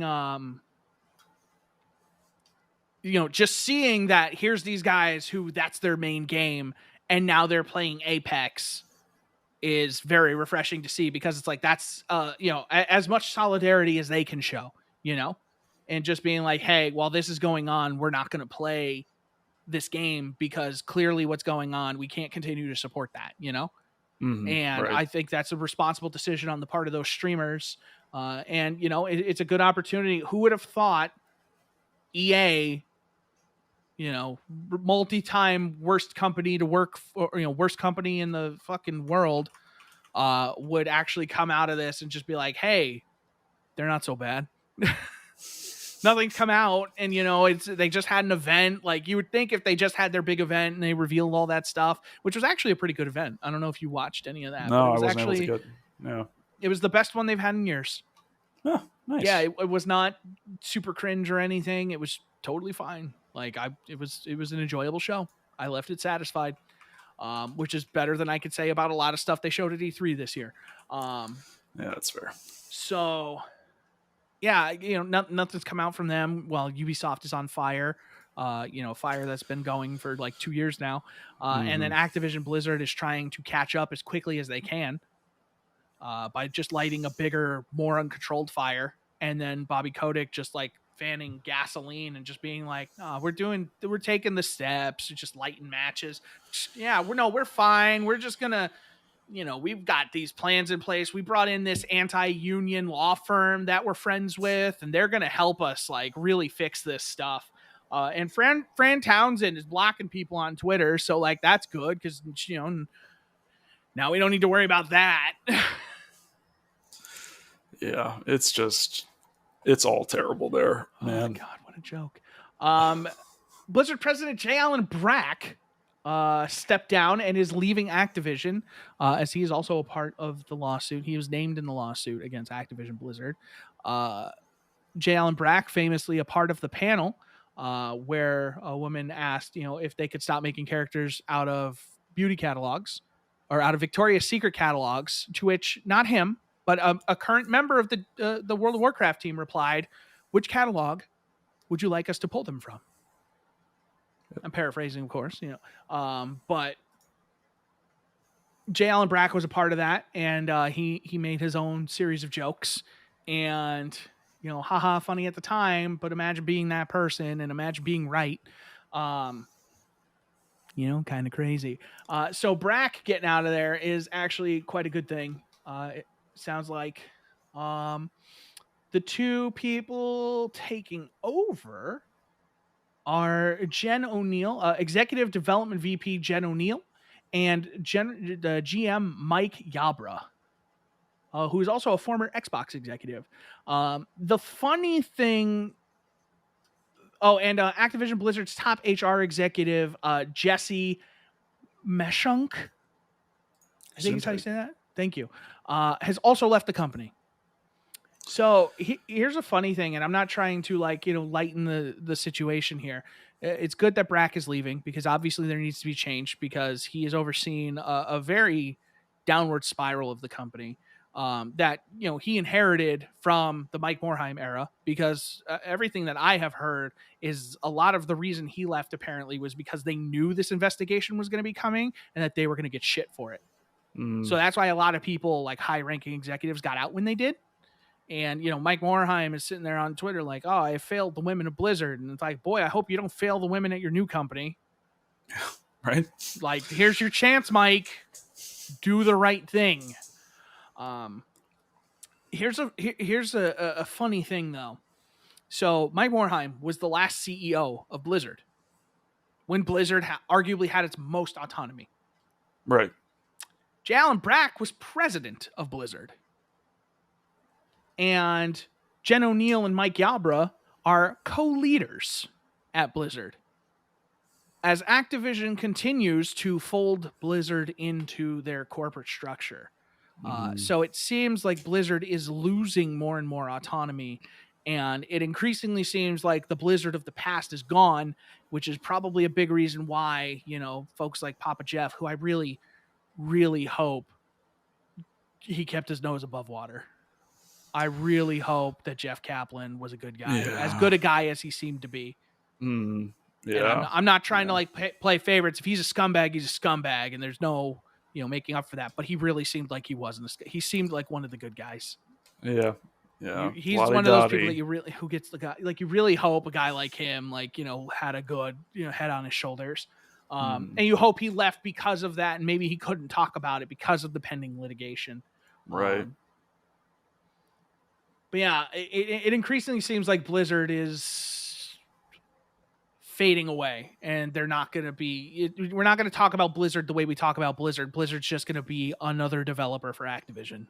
Yeah, it's what it seems like, and it's what happens when these massive companies buy these other developers. And we've kind of seen it a little bit with BioWare, with EA in some ways, and it's just... Well, it's funny because I was listening to the Bombcast from a week or two ago, and Jeff Gerstmann made a good point, and he said a lot of people talk about what EA did to BioWare, but they said in a lot of cases, he mentioned in a lot of cases, and he expects something similar to happen with Bethesda, just recently being purchased by Microsoft, is when they sign these companies. And, I'm not trying to remove guilt from EA. Mass Effect 3 doesn't happen the way it does without EA being involved. But they talk about the doctors leaving because their contracts were up. They made a bunch of money and they went off and they did their own thing.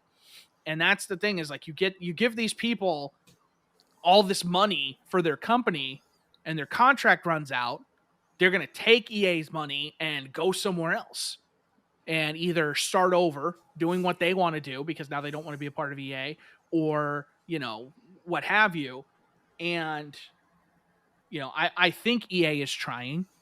Dead Space remake is good evidence of that, and the way they've treated Respawn I think has been a good indicator of that. The fact that someone like Vince Zampella is not just still at Respawn but moving up the executive ladder at EA, I think is good because he's a good game maker. He's one of the good ones. You don't hear about things like this happening at Respawn. Yeah, it's true. So a lot of this stuff isn't even necessarily the big publisher. It's a lot of once the people get the money, they're gone, And so it doesn't help BioWare that their big leaders are all taking the money and running, and I'm not blaming them, but that doesn't help them any. That's fair. So it's the two sides of the same coin, regardless, the luster of BioWare is not what it used to be. And you really hope that BioWare can still stand for something, and it's up to Dragon Age, really. Yeah, it is. And I really hope that at some point, I really hope that just, this leads to Bobby Kotick getting pushed out because he just seems like a scumbag anyway. He's been there forever too. And he's making so much money. Yeah. For nothing. He cannot be doing enough for that company to be earning that much money while laying off so many people. Yeah. It's insane. And especially now with the culture that we know is going on there, something's got to happen. These shareholders have to push him out. And you hope at a certain point that somebody else takes over who has the good sense to be okay, rebuild Blizzard. Let Blizzard be Blizzard. Let them do what they do because it worked. Don't let them be shitty to women and to transgender people and to people of color and shit like that. Don't let them do that, obviously. You have to have enough oversight to make sure that culture does not rebuild itself. But let Blizzard be Blizzard and embrace your other studios. Instead of having 6 studios working on Call of Duty, diversify a bit. Raven Software has a lot of talented developers, and Singularity was a great game, despite its troubled development. You could make a game very easily with them and kind of fill the gaps a bit. You don't need to be the House of Call of Duty and then whatever Warcraft expansion is coming out. It doesn't have to be that way. Yeah. I mean, that's just me. I don't know. Yeah, no, it makes sense. It just comes down to, I think, the amount there's like it's like a balancing act of how much that like the board members will put up with versus the amount of profit they get every year with Call of Duty and Warcraft and stuff. Well, so here's the other thing that does not help them. There's a second lawsuit against Activision Blizzard filed on behalf of their shareholders, because Activision Blizzard had not mentioned the ongoing investigation, Oh, and so their shareholders are like, "Hey, the fuck," because their stock has been dropping. And so I think it's anyone who traded between August 4th. So the suit, which covers anyone who has traded in Activision Blizzard securities, this is from Kotaku, between August 4th, 2016 and July 27th, 2021, seeks damages based on the defendant's violations of federal security laws by issuing materially false and misleading statements during the class action period. The suit not only names the corporate entity Activision Blizzard as the defendant, but also CEO Bobby Kotick, CFO Dennis Durkin, and former CFO Spencer Newman, three executives who the suit states were instrumental in the spreading of false information. And this is also the same lawsuit that is actively suing Cyberpunk developer CD Projekt Red after the disastrous state that game released in. Yeah. The law firm of the people, of the gamers, the official gamers and gamer shareholder law firm. Last bit of this increasingly depressing saga. So Bobby Kotick addressed some of the changes that they were going to be making based on like what the workers were asking for, but in a way that was not the way they were asking for. And I don't say that in like, they didn't get what they want. No, but like hiring a firm that is very anti-union and very pro-Activision because they have a previous relationship. They helped them, win cases this year against like groups trying to change their practices. So they are not an unbiased third party. They are pro-Activision corporate. So this is a little bit of the statement. You said that from the ABK Workers Alliance, which is the group of employees that staged the walkout and everything within Activision Blizzard. Okay. You said you would do everything possible to work with employees in improving our workplace. And yet the solutions you proposed in that letter did not meaningfully address our requests. You ignored our call for an end to mandatory arbitration. You did not commit to adopting inclusive recruitment and hiring practices. You made no comment on pay transparency. So the letter specifically outlines that they want like worker-to-worker mentorship, open listening sessions, and community meetings. From what I've also seen some people saying online, like on Twitter and stuff, is apparently Activision is currently doing whatever they can to keep employees from talking to each other. Like they're limiting the size of limiting the size of meetings. They're like, they're controlling like the time in which they happen. So they're trying to divide the workforce as much as they can to keep them from planning stuff like this, which don't support Activision. Cancel your pre-orders. Don't play their games. Don't give them money. Don't give them time on Twitch. Don't watch them. Don't play them. Don't buy them. It's not a matter. It's beyond doing. It's not even a moral thing. It's doing the right thing. They are treating these people horribly, like they're not even people. They're treating them like cogs in a machine, like they can just fuck around with them and it doesn't matter, that there's no consequences. Why would there be? We make Warzone. Don't support this company until change happens, until these workers are being taken care of, until these people are treated like people. Don't support the games. There's a point where, you got to do the right thing for the developers. And it's like, hey, there's trouble, but like you want to support their work. They're not supporting it. They're walking out.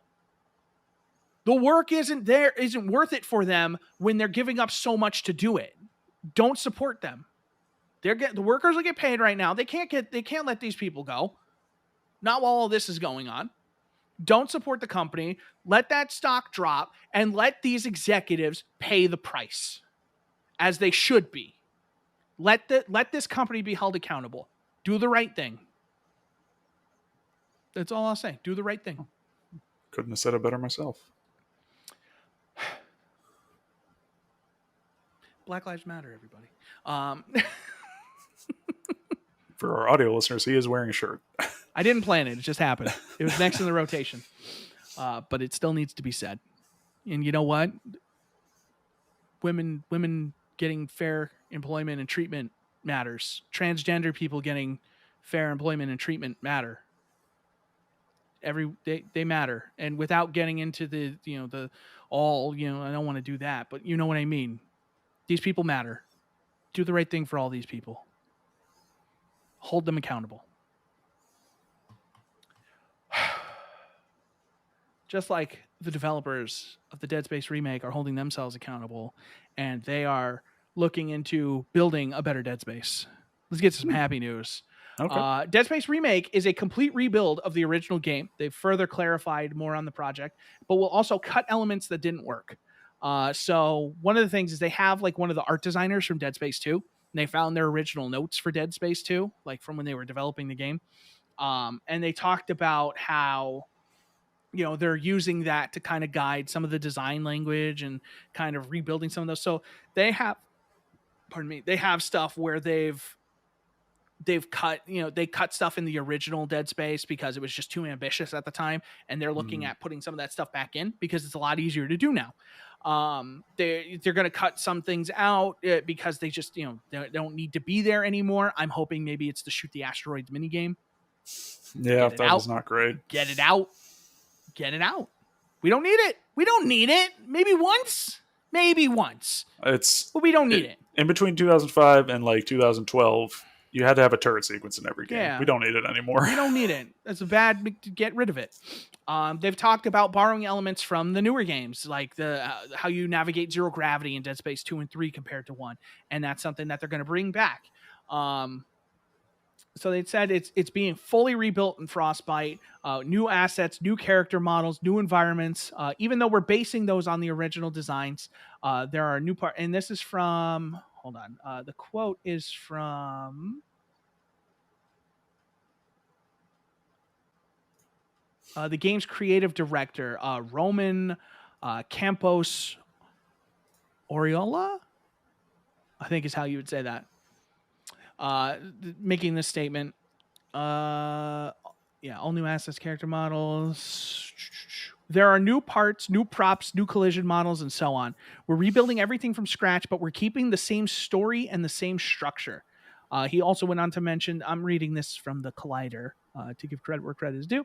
He also goes on to mention how the SSDs will enhance the experience with quicker load times. This part, Ross, is very exciting. Our intention is to offer a fully unbroken experience. It will be an uninterrupted sequence shot from the start screen to the end credit without interruption. This is the God of War. Yeah, it's God of War. That's the God of War way. I'm all for it. That is a good way to do a fucking horror game as far as I'm concerned. Yeah. I'm for it. Let's go. Like that sounds really cool to me. And like this, I think is going to be the first game since God of War. Well, let's see if something else comes out before then. But like, I can't think of another game since God of War that's done that. No, there has not been one. That is exciting to me that like they saw that and they were like, yo, we could do that. Yeah. Cause like Dead Space 1 is already basically like that. Cause you don't really lose Isaac at any point. Not until the very final cutscene, really. Just the loading screens. Yeah. You know, and like, and so if you don't have to do that, then boom, you know?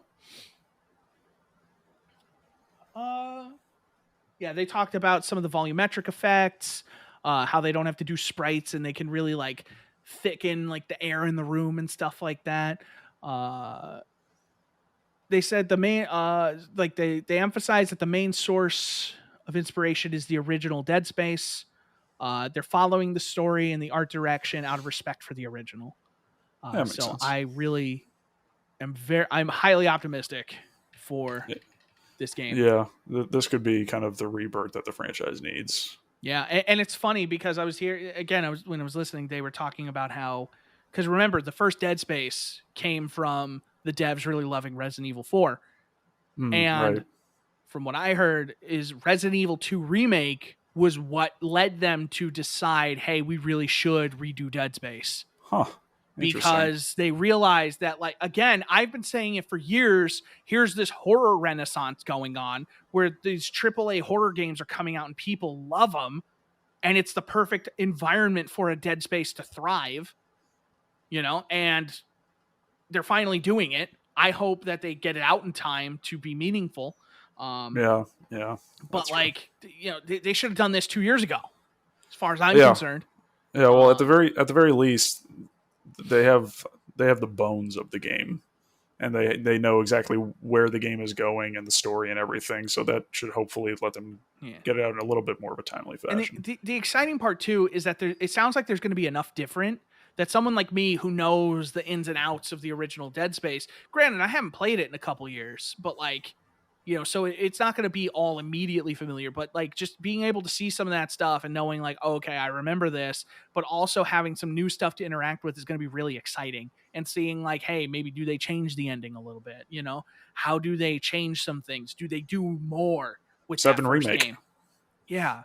Is it a 7 remake or is it, well, it's not going to be a 7 remake because it's going to be I think this is going to be very true to the source, but with new elements. I think this is going to be not even like a Resident Evil 2 remake, but maybe more of like a Ratchet and Clank for 2016. PS4. Yeah. More of that kind of remake. Gotcha. I think but that game was exceptional, and it did everything it needed to do, and it did it well. I think if it can strive to be as good as that was, then that's perfect. Yeah. I'm excited for it. And I don't like horror games, but Dead Space is the only horror game I've ever beaten because I liked it. Fucking loved it. Like Fear was like the gateway. See, I love my gateways. Fear was my gateway into horror games. Dead Space was the first one I loved. Like Dead Space was the first horror game I ever played that I was like, oh my God. And I had to play it again. Like I finished it and I started it again on the higher difficulty and I got the platinum, and then Dead Space 2 came out and I bought that day one and I played it. And then Dead Space 3 came out and I bought that day one and I played it. Like Dead Space was the game that I was like, this is my horror game. I'm not missing it. I'm not missing it for anything, Mm-hmm. Yeah. Ross, a little bit of good news for you. Okay. A little game you enjoyed, Ghost of Tsushima. Yes. Is getting kind of a Gambit mode from Gambit from Destiny. Oh yeah, no, I know. Yeah. Okay. Rivals. It's a competitive horde mode. So they showed a little trailer. It's going to be, I think, available. I think it's available as an update for the game. Yeah, the new Rivals mode is available to those who have the standard Ghost of Tsushima game for PS4. They're also going to release it as a standalone product for $20. Yeah, with Legends. Yeah. So you will be able to buy, if you just want the multiplayer stuff, you can buy that for $20, which is, I think, a smart thing. I agree. And the standalone edition of Legends comes out September 3rd. Oh, yeah. Yeah, I just saw that in the update on this story. That is soon. Yeah. I've wanted to play that mode for a long time. Same. I had to play the game. But yeah, so I watched the trailer and it was a brief trailer, but like there are definitely like moat-like things. And it said like, put these here, like, give these up to like interfere with your opponents or to make it harder for them. So there's definitely like a blocker mechanic, which is why I compared it to Gambit.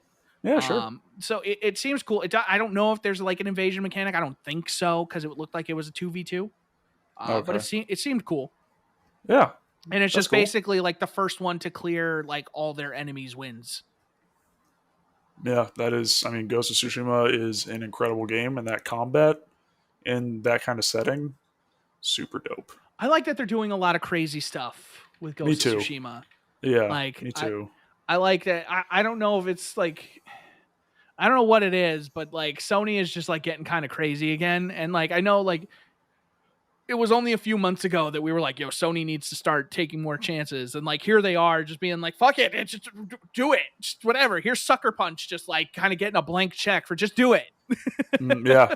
Yeah. It's, yeah, that game did really well. Just do it.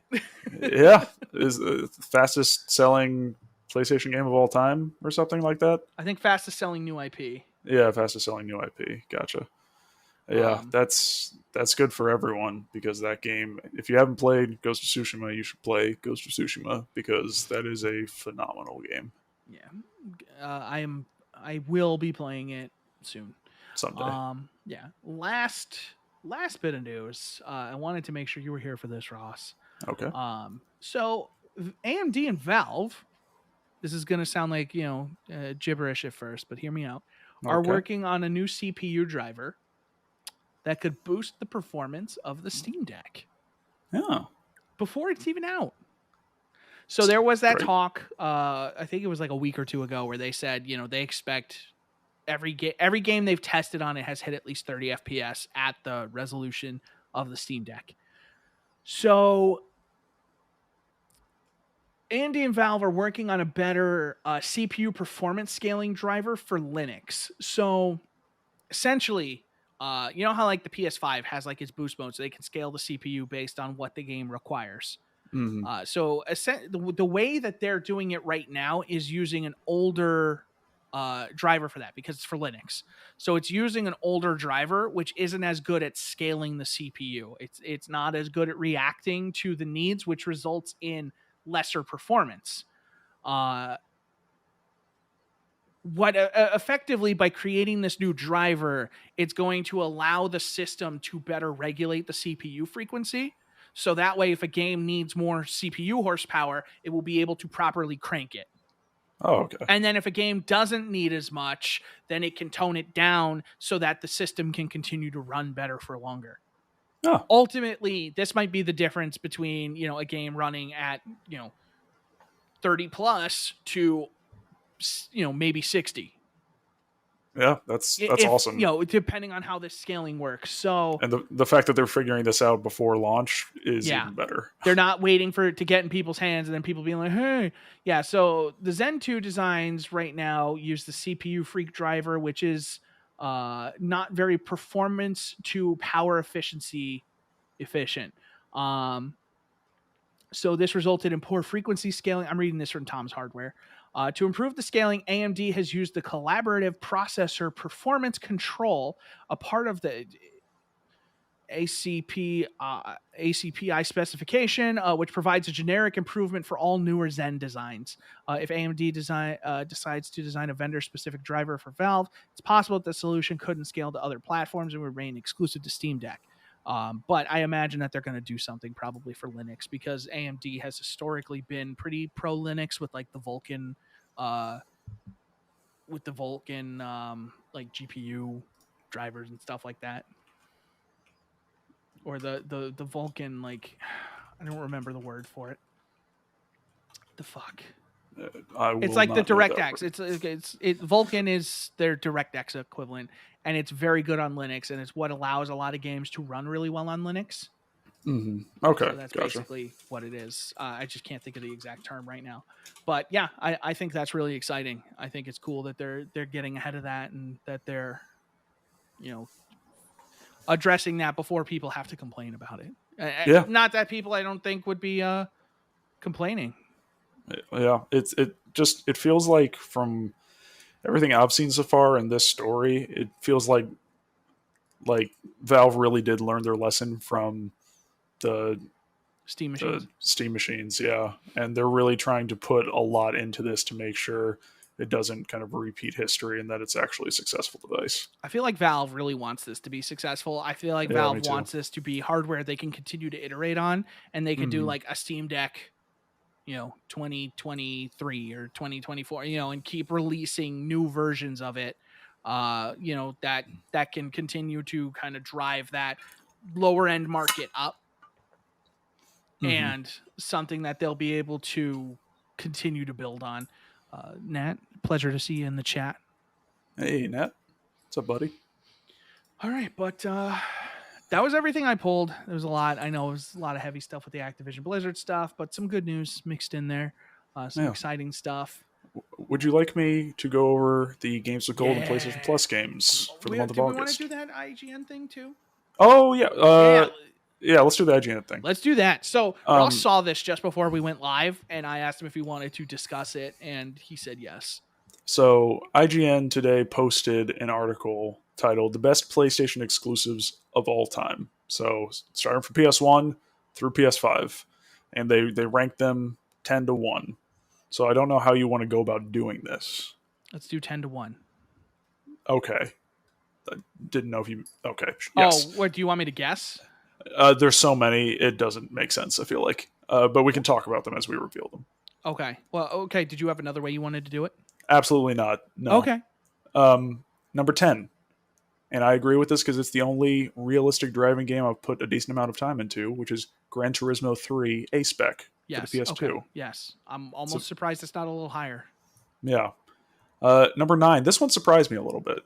Infamous 2. That was the best Infamous game.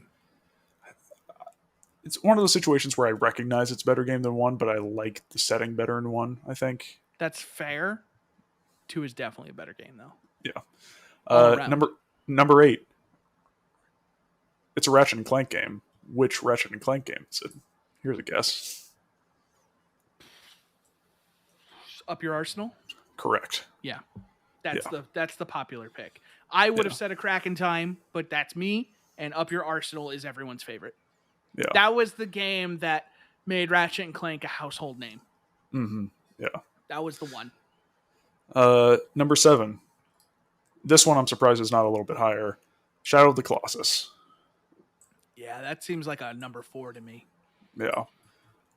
Number 6. Horizon Zero Dawn. That's fair. That's fair. Number 5. Ghost of Tsushima. Wow. Okay. You should play that game. It's probably fair. Yeah. Number 4. Uncharted 2, Among Thieves. I still think 4 is better, but that's fair. Number 3.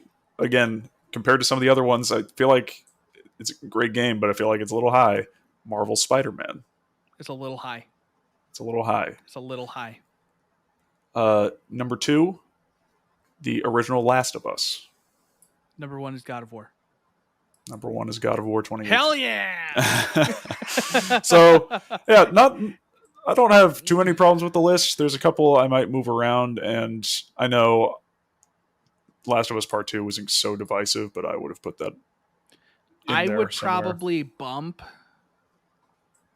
I would bump Infamous, and I would bump Spider-Man. I agree and with in both of Spider-Man's place, I would put Bloodborne. Because how is Bloodborne not on that list? Yeah. How is Bloodborne not on that list? Yeah, I would also bump Infamous 2 and Spider-Man. I love Spider-Man, but I don't think it's the third best PlayStation game of all time. Bloodborne not on that list? The fuck? It's I would put Metal Gear Solid 4 on that list. Yeah. If not Metal Gear Solid. Yeah. Or Final Fantasy VII. Well, I guess that's not exclusive anymore, but Metal Gear Solid 4 definitely. It's only ever come out on PlayStation. Metal Gear Solid 4 should be on that list. Above Infamous 2 at the very least. Yeah. Yeah. Infamous 2 seems like a weird pick for me on this list. It's a good game, but I wouldn't put it in the top 10. It's a very good game, though. I'd probably put it top 20. I'd maybe fit it in top 15. Yeah. But yeah, that is Bloodborne is a glaring omission on that list that is upsetting me. Yeah, let's see. But otherwise, I would put Metal Gear Solid 4 on there. Let's see. Okay. And maybe how is no Twisted Metal game on it? Twisted Metal 2? Come on. So IGN, they have the blurb before the list. Keep in mind that we've based this list on particular criteria in order to keep it manageable. These are all games from Sony's first-party studios or studios it later acquired after the particular game's release. So some foundational PlayStation games made by third parties, like Final Fantasy VII, Metal Gear Solid, and Soulsborne, like Bloodborne, which for the purposes of this list is a From Software developed game despite Sony Japan's involvement, and Demon Souls are not included even if PlayStation published them. Okay, fair. Bump Infamous 2, put Twisted Metal 2 on there. Yeah. Twisted Metal 2 was amazing. What are you doing? Also Why limited is selections Twisted to no Twisted Metal, or put Black at the one per very franchise, least? yeah. That's like the popular pick. Twisted Metal 2 is a better game, but you know, Twisted Metal Black, not Black from Criterion. yeah. It, There's no Twisted Metal on there. Yeah, Twisted and then Metal one helped per to build the franchise. PlayStation 1. Yeah. Like, you Yeah. don't have that without Twisted Metal. Come on. So There's yeah. a reason it had like 8 different devs. So You yeah. had to have a Twisted Metal. These kind of lists are always super fun to go through. I enjoy them. What would you put on there? Okay, so you bump Infamous 2. Yeah, I bump Infamous 2. Let's just say we bump Spider-Man. Infamous 2. Okay. What do you put Yeah. on there instead of those games? I put Twisted Metal 2, and I would put, if it has to be first party developed, I would put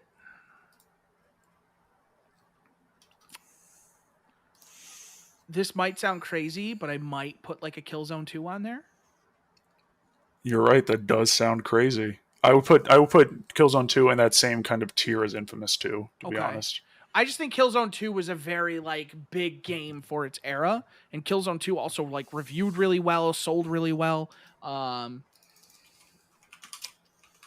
trying to think of like my first party PS1 games because so many of them were not first party. Yeah, I'm like trying to like Google stuff to remind myself. God of War 2.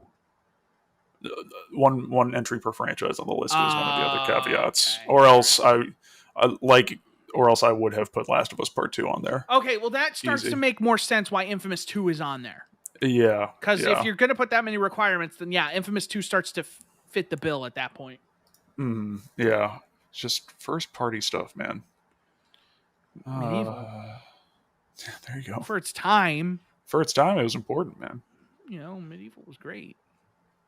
Inferno, we're talking about IGN did a list of the top 10 PlayStation games, PlayStation exclusives of all time that were developed by Sony.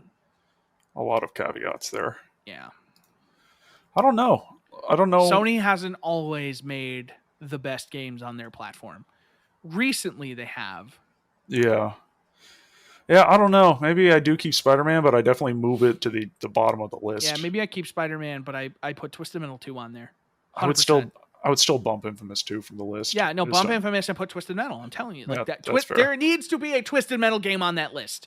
Twisted Metal needs to come back. Let the people who made Destruction All-Stars make Twisted Metal, but just let them make a good game this time.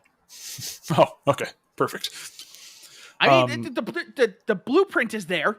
They made a very competent driving game that can be fun. They just made a game that wasn't. But give them the Twisted Metal license and let them just make a fucking big world where people can drive around and blow up buildings with missiles, and that's a totally different game. And I love it. Yeah. And don't make Twisted Metal PS3. God damn it. Yeah. Do not do that game. I understand the impact of the original Last of Us and the storytelling in that game. I would put 2 over 1. I would put 2 over 1. 2 is I love the bond between Joel and Ellie and how that develops over the course of the game. I guess I could see the argument in terms of like, you don't get a 2 without that game being as good as it is. Sure. Yeah. And maybe you could say the same for Uncharted 2. You don't get a 4 if a 2 isn't as good.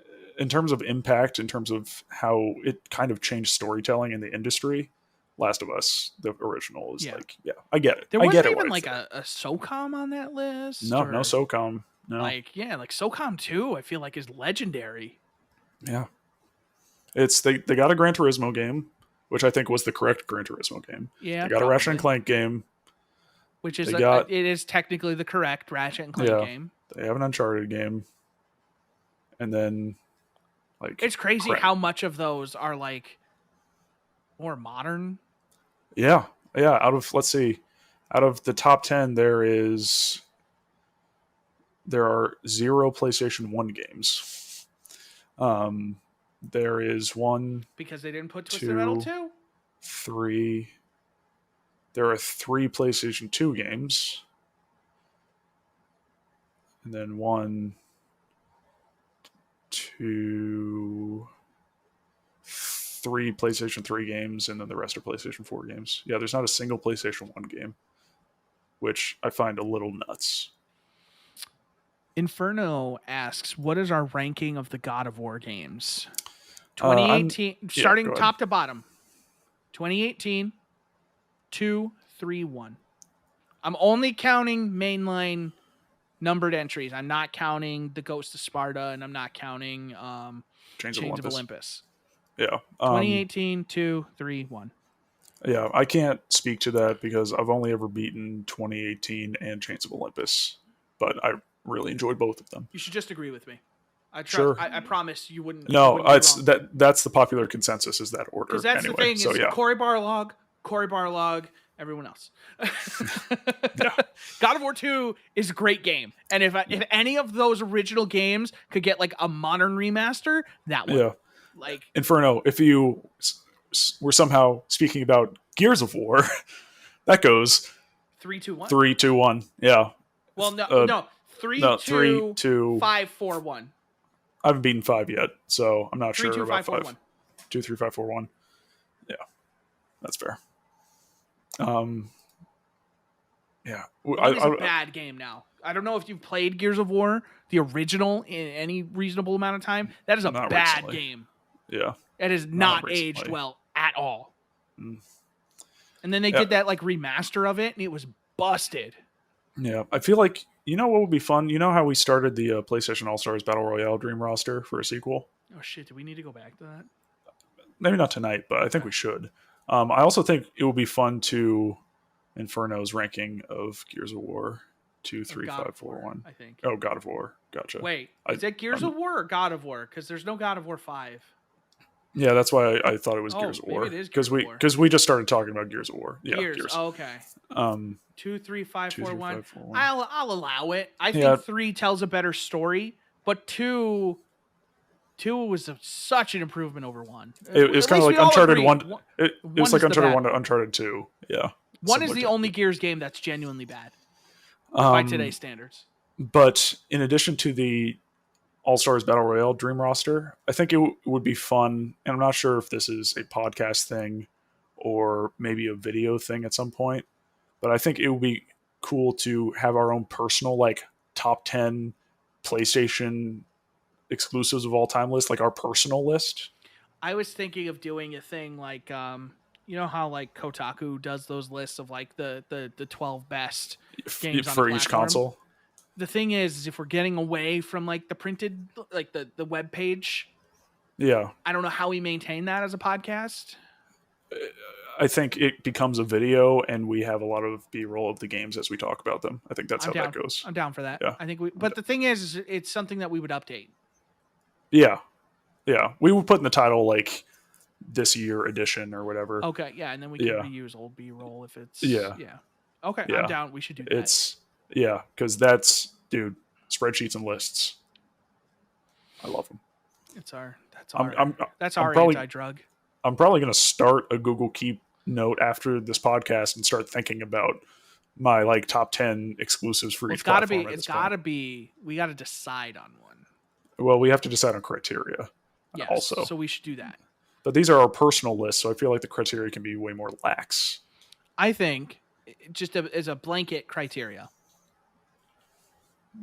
It needs to be a game that was the best on that platform. I don't care if it's third party or whatever, but like if it's a remaster or something, as long as it was better on that platform, then especially in terms of earlier platforms, if it is no longer exclusive now but was when it was released, do we count that? Oh, are we only doing exclusives? Oh, okay. That's what I thought we were doing. Okay, yeah, we can do that. So so are we doing one for each platform, or are we just doing like one for like the one for each platform? Okay, yeah, as long as it was exclusive during its time or was like originally exclusive. Okay, that's what I was thinking. If it changed like, from the PS1 to the PS2 and it became multi-platform, you can't hold like a Tomb Raider or something. Or like if it came to PC and a console, we'll still count it. Yeah. Game series. Trying to think of a game series we can rank. I'll give you like 2 minutes to think of one. Yeah. Xbox exclusive Halo. Top 5. Okay, we have a little bit of a different list. Yeah, from top to bottom. 1, 3, ODST, 2, 4, 5. I wasn't even thinking about ODST. Okay. You have to count ODST. It's too good not to count. Okay, so for me, it is 3. Oh, and then Reach is under Halo 2. So for me, it probably goes definitely 3 at the top, then 1, and then probably ODST 2, 4, 5. Because where's Reach? Oh, Reach is in between 4 and 5. Oh wow, you put Reach lower than me. Yeah. Okay. Yeah, because I think part of it is a philosophical disagreement, because Bungie made that kind of specifically to discredit the extended universe that had been created. We should try and play 5 again before Infinite.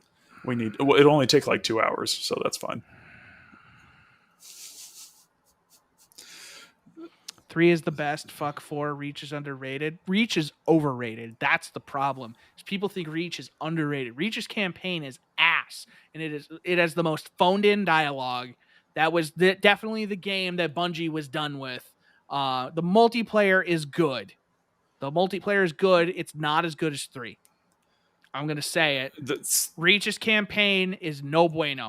The only good part about Reach's campaign is the final mission. The final mission is exceptional. Yeah. But the rest of Reach's campaign is passable at best. Yeah, it never wows you or anything, really. There are 2 games that don't have almost 3 if you count Halo 5. Yeah. But considering Halo gets better the more Master Chief is involved, Reach should theoretically be lower. But ODST doesn't have any Master Chief at all, and it is a way, way better game. It had a better firefight. It had a better campaign. It had better characters, better dialogue, better voice acting. The only things Reach had is it looked kind of pretty and film grainy, which it had way too much film grain. It had a bunch of phoned-in dialogue of people who clearly didn't care, and the story was weak. Yeah, 5's campaign was worse than Reach. I agree. That's why 5 was at the bottom. You're correct, but that doesn't excuse Reach. Yeah. Being better than Halo 5 is not much of an accomplishment when Halo 5 is generally considered the worst Halo game. Yeah.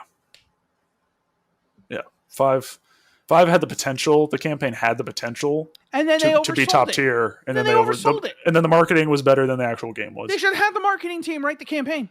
Would have been a better game.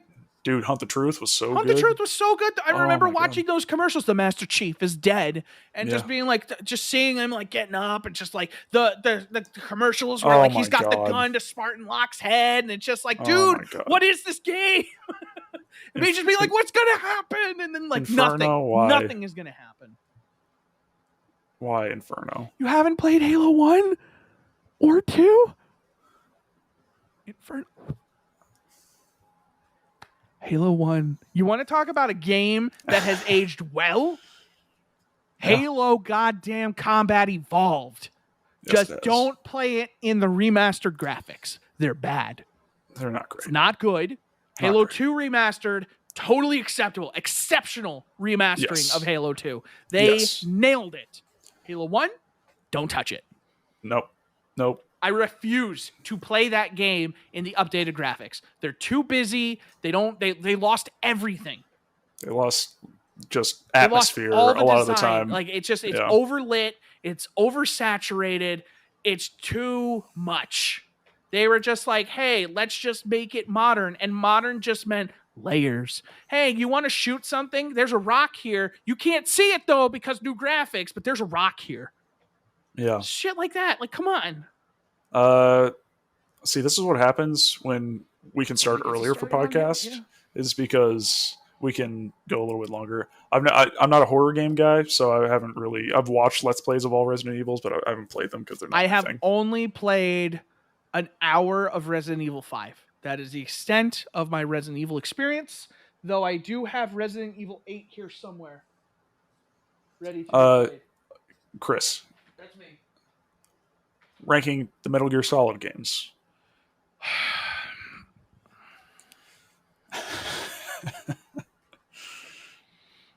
Full disclosure, I have not finished 2 or 3. I watched my cousin finish 2, So I know what happens. I was never particularly interested in 3. But again, I know what happens.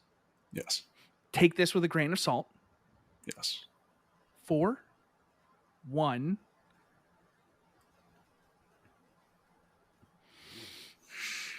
Five is hard because it plays exceptionally well, but it's kind of boring.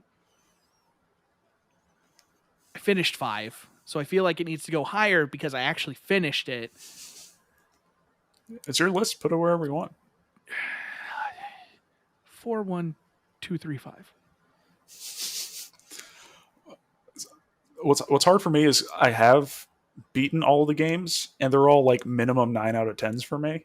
They're all great. They're all great. Yeah. So for the ranking, keep that in mind. It's like the lowest 9 out of 10 compared to the difference here is Halo 5 is Halo 5 and Metal Gear Solid 5 is Metal Gear Solid 5. You can't hear this, but the Metal Gear Solid 5 hand is much higher than the Halo 5 hand. The spectrum of quality across the 5 Halo games varies way more wildly than the Metal Gear Solid series. The Metal Gear Solid games are consistently excellent. Yeah. So for me, man, I think it goes... See, I also had 0 interest in 3, and then I forced myself to play it, and I fell in love with it. So I think it's 3, then 4. Oh God, we didn't count Peace Walkers. No, or I'm just doing the numbered ones. Peace Walkers would be number 2. I haven't played enough of it. Fulton Balloon. Yeah. That's all we need. That's all we need. I mean, Friends that's fair. And Fultons. That's fair. Friends and Is that Fultons. A title? It is. Is that the title? That's the title. Friends so and for Fultons. Me, it's 3, then 4, then 2, then 5, then 1. That is my order. 3, 4, 2, 5, 1 is my order for Metal Gear Solid. I'm disappointed in your placement of Metal Gear Solid 1. I love Metal Gear Solid 1, but I just had more fun with the other games. That's fair. I'm still let down. I know you are. Are there any other franchises that we could just kind of rate off the top of our head? Final Fantasy. No. Final Fantasy post 7 on. Post 7 on? 3D era Final Fantasy games. So starting PS2, starting with 10. No, starting with 7. 7 is 3D. Oh, I forget that sometimes. Right. Okay.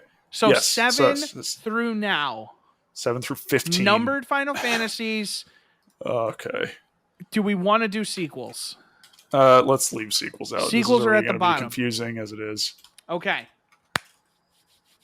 COD or GTA a lot. I haven't played Call of Duty. I played a little Warzone, but I haven't played a Call of Duty since World War II.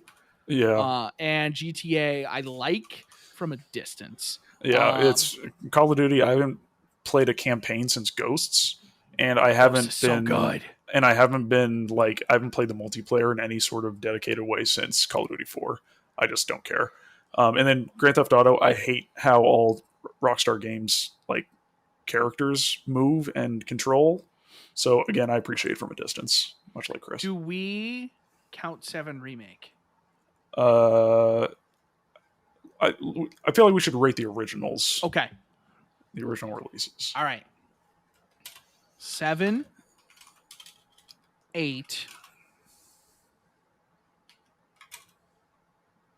From top to bottom. 7, 8, 9. No. For me, 7, 15, 8, 9. Are we counting 14 and 11? No, right? Mainline single player? Yeah. Okay. 7, 15, 8, 9, 10, 13, 12. Okay, so I have not played. I've not beaten 8 or 15. So I'm not including those on my list. Inferno has good taste in Final Fantasy games. Only ever played 7 and 15. Your 2 favorites. So out of the 1, 2, 3, 4, 5, 6, 7 of the games, I've only beaten 5 of them. So I'm just going to rank those 5 from top to bottom: 10, 9, 12, 13, 7. 7 would be higher if I played it when it originally released. I played it way after the fact, and I respect You're the hurting impact me in it my had. bones. and it's a great game. If they My would have focused more bones. on Kate Sith, it would have been a way better game and way All right, less on you're not Aerith. allowed in this conversation anymore. You're banned Because from Final Fantasy. in the No. original release, Aerith gonna was a mute bad you. character. Oh Aerith my was a God. bad character, and Kate Sith had so much potential that they just never delivered on. That I hope they will. He's going to become a critical character Ross, in remake. Ross, rank the Golden Sun games. Go. One Lost Stage, then the DS one. Yes. We agree. Yeah. They get progressively worse. They have gotten progressively worse. But that is correct. The difference between 1 and 2 is more like a Metal Gear Solid. Yes. Whereas the difference between 1 and 2 and then that DS game is more like a Halo. Yes. 100%. 100%. Mass Effects. 2, 3, 1. 1, 2, 3.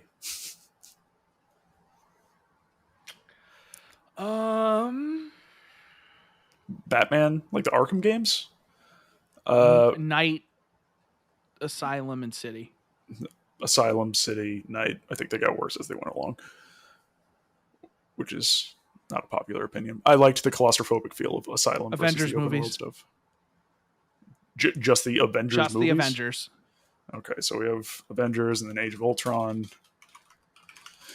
Infinity War. Endgame. Original. Age of Ultron. Wait, how many are there?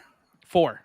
4. Okay. That's my order. Infinity War, Endgame, Original Avengers, and then Age of Ultron.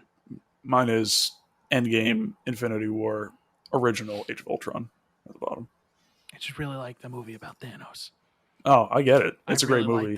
Like I'm a sucker for the feel good moments. Because I know, but I just really hate Thanos in Endgame because he just feels like they just wasted everything they did in Infinity War with him, and then they just made him into a one-note bad guy for the sake of Endgame, you know? Yeah. Which I get, but come on. Yeah. All that goodwill wasted.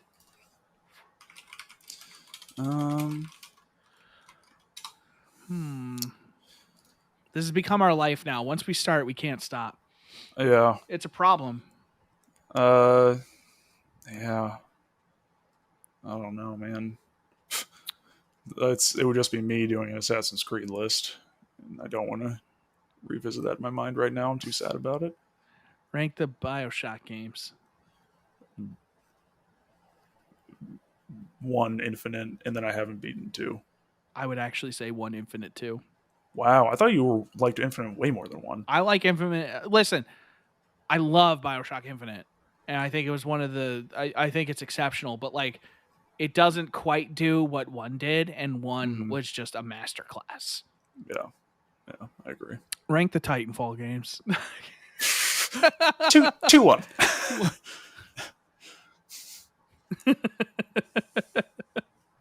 No, just 2. Just 2. Just 2. Ranking of Days Gone. Most of these series you've never heard of or played. Ranking of Killing Floor. I've never technically actually played 2, so just 1. Ranking of Destiny 2 expansions. That's that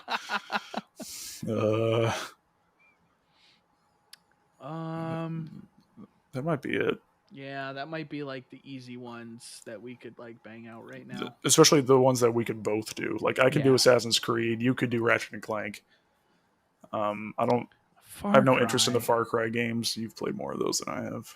Yeah, I haven't. I've only ever finished 5, so that would probably be number 1. Ranking of the Jackbox party packs. Too many. Too many. I think that's it for now.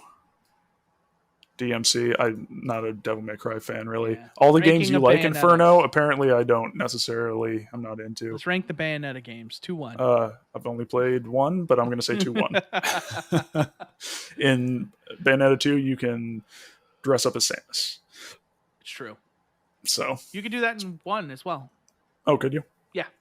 Oh, okay. Yeah. Yeah. I did it in 1, yeah. Okay. I remember all the costumes in 2. Yeah, you could be Samus or you could be Peach, I think. Yeah, I remember that.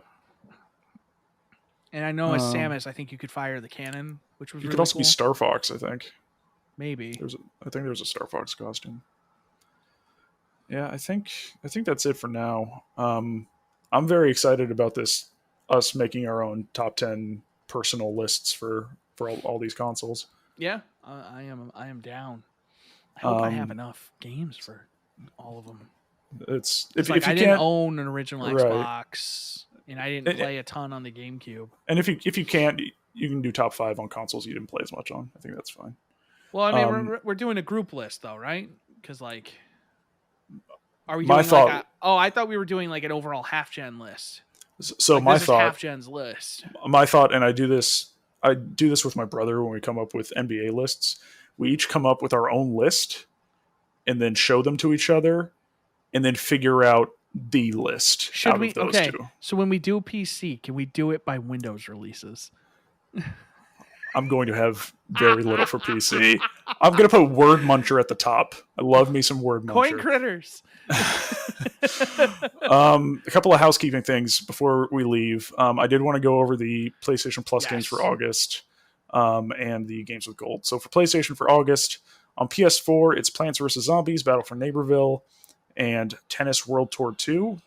And then the PS4/PS5 cross-gen game for August is Hunter's Arena Legends. It's a 30-player PvP and PvE battle royale. Sure. No interest. Games with gold for August. For the entire month, you can get Darksiders 3, which I know Chris was a fan of. I like that game. From August 16th to September 15th, you can get Yooka-Laylee, which I've heard has gotten better, but still not great. I heard the 2D game that came out was better. Lost Planet 3 for the first half of the month. And for the second half of the month is Garu, Mark of the Wolves. So, there we go. And then the final piece of housekeeping is, remember, August 29th is the next episode of the HalfGen Book Club. Yes. We are reading Halo Primordium, the second book in the Forerunner trilogy of Halo books from author Greg Bear. So if you want to be involved, obviously we'll be streaming that. If you want to be in the chat, ask questions, get in the conversation, twitch.tv/NightmareCV. We'll be here. We'll be talking about it. Yeah, and then next week, look forward to on Tuesday. Tuesdays we've been having Chris, myself, Nat, and Tony play just multiplayer games together. Next week we are starting Monster Hunter Rise. Nat has been deep in Rise, but I don't think that Chris, you, me, or Tony has played much, if at all, of it. I own it, but have not booted it up. So if you want to watch Nat become Sensei to 3... Nat is always Sensei. Have you seen him play Parkitect? That's true. He is Sensei. Yeah. So yeah, if you want to check that out, again, twitch.tv/NightmareCV next Tuesday. We generally start around 7:30ish Eastern Standard Time. And yeah, I think that's it. Unless you have something else. Anything else? Nothing that I can think of. No. Cool. Awesome. Well, thanks everyone for joining us this week as always. And yeah, hit us up on Twitter at official HalfGen. Yes. I couldn't. Sometimes in my mind I'm stuck on is there an underscore somewhere in there? No, just official HalfGen. Or you can hit us up on our personal Twitters at NightmareCV or RPOrlando91 if you want to ask us to rank more franchises or any games you're playing. Hit us up. We love to talk to everyone. So yeah, I think that is it. So thanks for joining us, and we will see you all soon. Thanks everybody for being here. We'll catch you on the next one. Bye-bye.